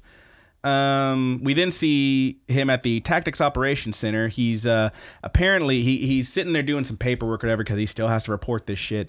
And he gets a call from Jean, who he tells him, oh yeah, he calls him the hero of Alpha Cell. He's like, don't call me that. I'm not a hero. He's like, I heard you got promoted though. He's like, yeah, they made me lieutenant and then lieutenant commander in the same day. He's like, Jesus, you only get that if you died or something. Well, hey, I mean, why don't you forget about the paperwork and meet up with me so we can hang out? And he's like, where are you calling me from? And he looks around and he sees him standing at the door. He's just fucking with him. So they hang out for a little bit. They chat. He says he doesn't want to be called a hero. He said if Rear Admiral Lynch, the guy who had retreated and then, all that stuff, he tried to tell him, like, here's how we can do this. Here's how we can handle it. Again, superior officer doesn't want to listen to the guy underneath him. He says, get off my fucking ship. You go back to the thing. You're in charge. How about this? You can handle the the evacuations or whatever. I'll handle the war stuff. And of course, that dude ended up retreating like a little bitch. So, hey, go Yang. But yeah, he said if he hadn't been so hard-headed and sent him off the ship, he wouldn't have saved anyone. And he says, they talked for a little bit, like how do you know this stuff's going to happen? How can you know what's going to happen in these battles? He says, like, all I do is look to the past to predict the future. If you know what's going to happen, then you can handle it. You got to have your supplies and everything running. And once you're on the front line, it's the people in charge who have to make the decisions to make things work. And that's all there is to it. Dude's just that smart. Yang asks about Jessica. Jean says he hasn't seen her in a while. He's thinking about going to see her. She's teaching music somewhere. He says, hey, well, you should go see her. And he kind of smiles at him. And a couple times, like whenever they're talking, like back at the bar, Yang for a second remembers talking to Jessica alone on the roof again. And here I think it happens again. He's constantly just remembering this girl. Like, he can't get her out of his head. Yeah. He he wants to slip her the sausage, you know what I'm saying? Don't. He just wished that he had Jean's girl. What'd you say? It's my best friend's girl. It's my best friend's girl. That's basically what's happening here. That's what it seems like anyway. I don't know that good guy Yang would ever actually try to make a move on her, but yeah, I mean he's got some feelings clearly. But he'd probably still let her bop his baloney. Jesus Christ, man! Why are you so bad? Why are you so bad? All right, let's move on. Yang moves into his new house. He is greeted by his new neighbor, who is Kazern, the dude who we talked to before, invited him to play some chess. And they chat over a drink. Kazern says, Kazern has 2 daughters and a wife, and his house is, barely the same size as this guy's. He's all alone. What's he call it? Sweet digs or something like that? Yeah, sweet Roger digs. apparently had never heard that term referred to property before, so he was like, I thought it was clothing. I don't know. It can be anything. Shoes. Digs, bro. Sweet digs, bro. Swanky digs, bro. Swanky digs. Swanky man. digs, bro. But yeah, he tells him, with a house this big, you should see about getting married or maybe adopting. And he goes over, he tells him about what is basically an orphan to soldier plan, which seems a little like fucked up, but also I get it. What with the situation they're in, they've been at war for 150 fucking years. There's a lot of people dying, a lot of kids getting orphaned. So with that in mind, with this, he says it's killing two birds with one stone. Basically, if you are in the military, you can adopt another if you're a military family, you can adopt one of these kids who, you know, has been made an orphan by this horrible war. Basically you will be giving a loan to help out with, raising the kid and all that. It's essentially a foster home kind of thing. And not only that, but if that kid grows up at the age of, I think it was 15, if they decide they want to become a soldier or perhaps join a military academy, that loan is completely, ignored. We just wipe the debt. Otherwise, you pay it back, obviously, which seems kind of fucked up because that's going to incentivize the people who are watching this kid to like, hey, make sure you become a soldier now. We want you to go off to war so you can also get killed. Now, maybe. But at the same time, it kills two birds with one stone. Soldiers are dying. They have kids who are orphaned. Well, we make sure those kids grow up and have a proper home. And maybe we get more soldiers out of it. Again, seems like not the most moral thing in the world, but I mean, it makes perfect sense. But you've been in war for 150 for this years, within this kind of situation where they're constantly at war and like, this is the kind of thing where like it's not like, oh, we're at war, we're gonna go blow up these guys. No, they are literally like defending their borders and shit. So it makes perfect sense for this kind of stuff. And war always bums me out, but I mean, this makes sense anyway. And he kind of considers it for a second. He's like, yeah, but I don't think, as a single dude, I would be considered a military family. No, you can do it if you're single. This is how I talk, blah, blah, blah. Like, he's really trying to talk him into this. Later on, Yang, has that Skype call I mentioned with Jean, and Jean says he's being deployed. And, when he gets back, him and Jessica plan on getting engaged. And he's kind of like, hey, that's cool, man. And then calls over. He's kind of standing at the window by himself with this glass of whiskey. And again, that flash in his head, he remembers Jessica. Can't get you out of my head. All right. But the next morning, or no, it has to be a little bit longer after the next morning. It definitely is because it's snowing outside. It's perhaps months later. It's a very snowy morning, and the doorbell rings. Now, I will say this. It was not snowing. It is now snowing. We know it's got to have been a little while, because it is, like, snowing hard. It is sticking to the ground. Been a while. It's been a while. All right. But, yeah, it's been a while. This fucker still has all these goddamn boxes in his house. He hasn't unpacked anything. What in the fuck? This guy's he's a real absent-minded genius type. Like, he's kind of just a slubby dude. He's chill. Slubby. I don't know about slubby, but he's just kind of slubby. He's kind of a giant doofus. I mean, yeah, he's a little cinnamon roll, I guess, but he's kind of a fucking doofus. He hasn't unpacked anything. We know it's got to be like an amount of time later, because not only is it snowing that baloney, dude. Foolish. Not only is it snowing out, but we see who, as he's running to the door when the doorbell rings, he like knocks over some boxes. He's like, oh shit, coming. And we see outside, it's a kid. Apparently he has in fact decided to adopt. So we know it's been a while since he moved in. He still hasn't unpacked any boxes. What the fuck is your problem, Young?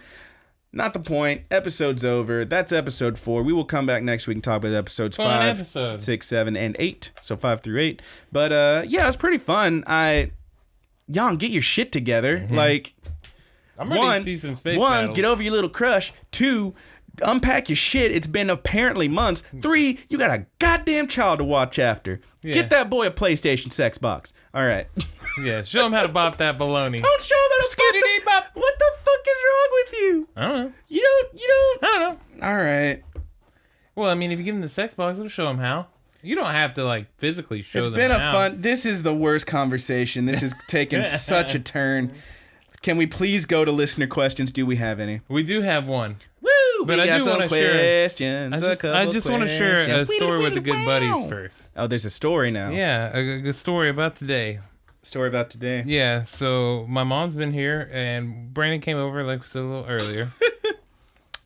And my mom has been having like physical therapy and stuff come through the house. Doctor came over. Yeah, Dr. Douglas. I call him Durango Doug. Good old Doug. Yeah. Durango Doug. So he's kind of like Durango Doug. inquiring about what we're doing.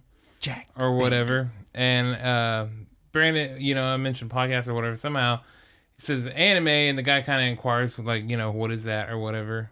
Brandon's Japanese cartoons.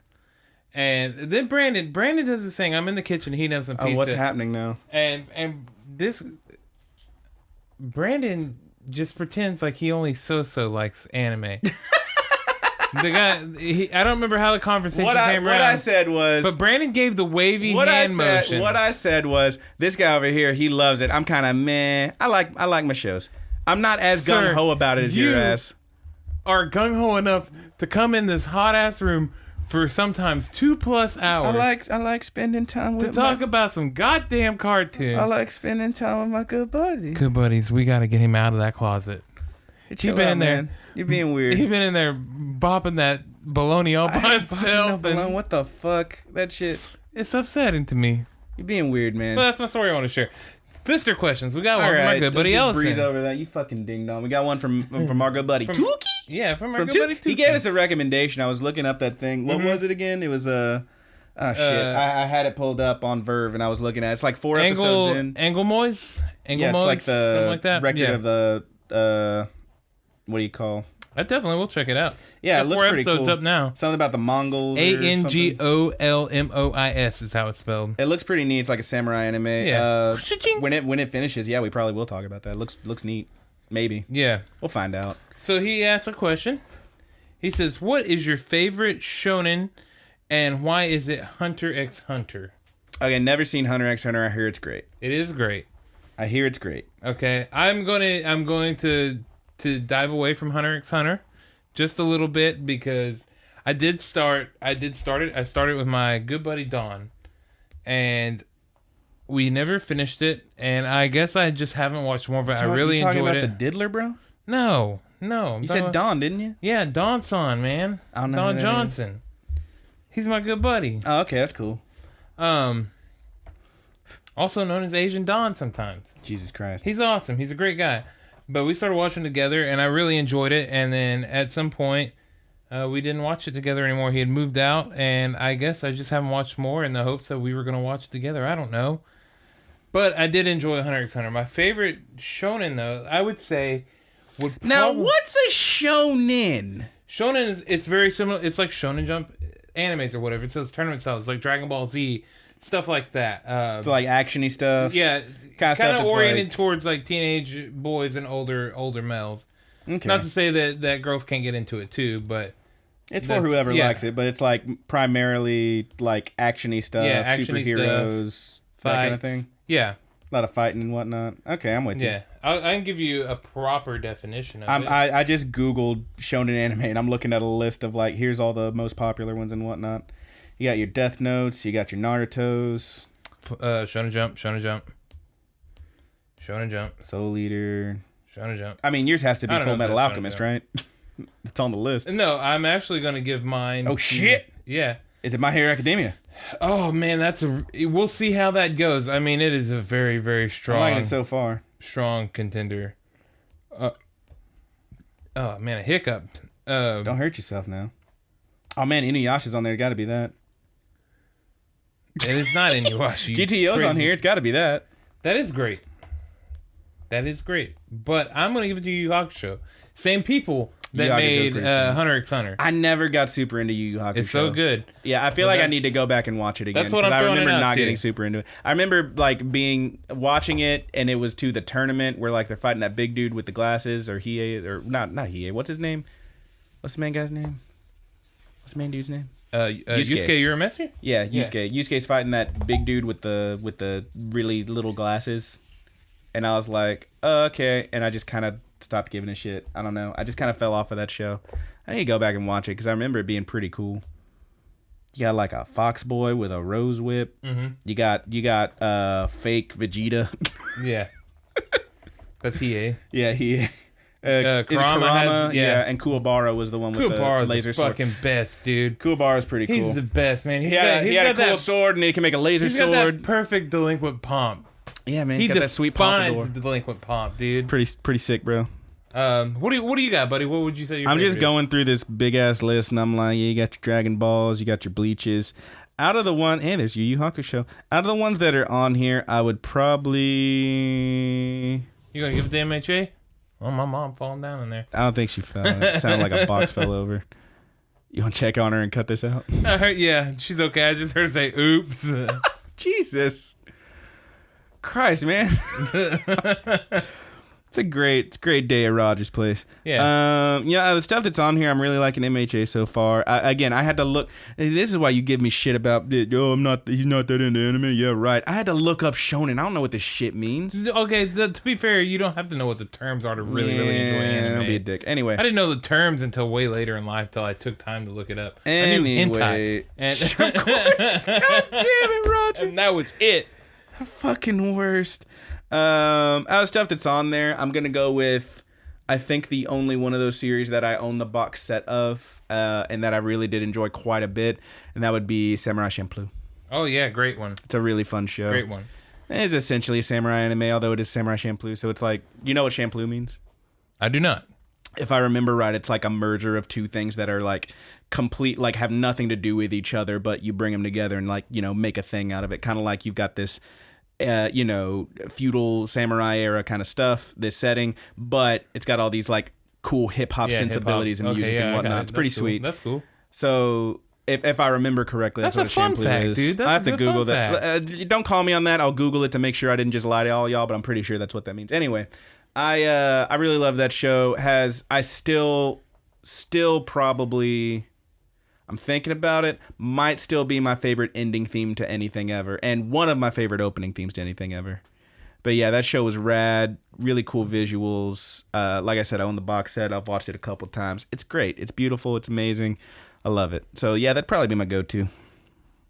All right, dude. Love me some Samurai Champloo. So next week, Just gonna Google that real quick. okay, make sure while Brandon's Googling that, I'll start throwing some plugs out there. But first, next week, we will be continuing The Legend of the Galactic Heroes, and that will be episodes 5, 6, 7, and 8.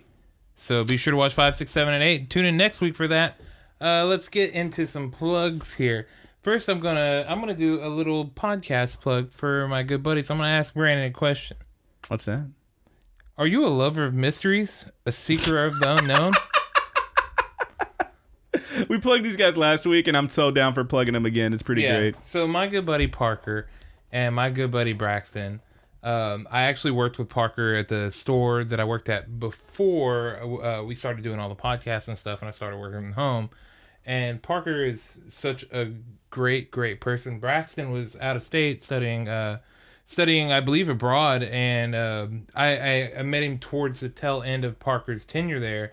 But he's a great dude. I really like Parker, and they just got a podcast set up to where they're going over like cryptids and conspiracies. They're going over cults. The last episode they did was over Mothman. Super cool. The first one was a Church of Wells, that's kind of recent. If you haven't checked that, you should. It happens every other Wednesday. So last Wednesday, Mothman came out. There will not be anything this Wednesday, but next Wednesday, there will be a new episode out there. So check out Parker, check out Braxton, and the Hidden Podcast. It's Hidden semicolon, a podcast that okay, never mind. I'm just going to read her little tag she sent out to us. Are you a lover of mysteries? A seeker of the unknown? If so, check out Hidden, a podcast that takes a closer look at all things cults, cryptids, and conspiracies. And they update every other Wednesday. Just kind of how I explain. But yeah, check them out. They're Super awesome. sweet stuff. Yeah, support our good They're buddies. on iTunes. They're on everywhere that I think you can find some fine podcasts just like us. So It's good stuff, man. If you can find us, you can find them. I do not believe they're on YouTube yet, but all the audio spots, they should be there. I know iTunes for sure. Now, I will say this. Should they betray us and join up with Spotify, we will have problems. We will ask them, how the hell did you do that? Okay, so real quick, because I feel like a jackass. Okay. I remember seeing like a definition for Champloo somewhere. I think it might have been on like an Adult Swim bump or something, but whatever it was. According to the Wikipedia page, Champloo just comes from the Okinawan word chanpuru, which is apparently as in Goya chanpuru and Okinawan stir-fry dish containing bitter melon. Apparently, chanpuru alone simply means to mix or hash. But yeah, close enough. Close enough. Anyway, but yeah, let's get to those plugs. Yeah, man. So we got Parker out there. Also, Parker is a fan of anime as well. She attended many of the anime nights and hung out with me. So maybe she'll come do some anime with us. I don't know how Braxton feels about it, but or maybe some wrestling. Yeah, maybe we'll do some crossovers. Who knows what'll happen in the future? We'll definitely go check out the Hidden podcast with Parker and Braxton. Absolutely do. That's cool stuff. I love those first couple episodes. Can't wait to see what they do next. Yep. We going to plugs? Yeah, let's go into the plugs, dude. All right, first of all, if you want to send us some messages or questions like our good buddy Tuki, you can hit us up at thegoodbuddiesanimepod@gmail.com. Yep. Send us a message there. We also have the Facebook group, which is The Good Buddies Universe. We also have the... let's not forget the Twitter, TGB _ anime pod. All lowercase. There's also the Tumblr page, thegoodbuddies.tumblr.com. We're also on YouTube, where you may be listening to this right now. Rapid Kick Media on YouTube. Really cool stuff, really good everything. Remember, if you have anywhere where you can leave us a comment, if you ask us a question there, odds are we'll find it. You can also leave us those 5 stars while you're at it, because what else you gonna do, man? Subscribe to the channel if you're on YouTube. Yeah, it's cool stuff. All of it helps. We're also anywhere you find your fine podcast, you can find us and our good buddies at Hidden. We're on the Pod Addicts. We're on the Pod Beans. I use Podcast Addict. We have Stitcher as well. Pretty much everywhere except the Spotify. Yep. 'Cause fuck them. Yeah, no Spooterfies. Yeah, you can't.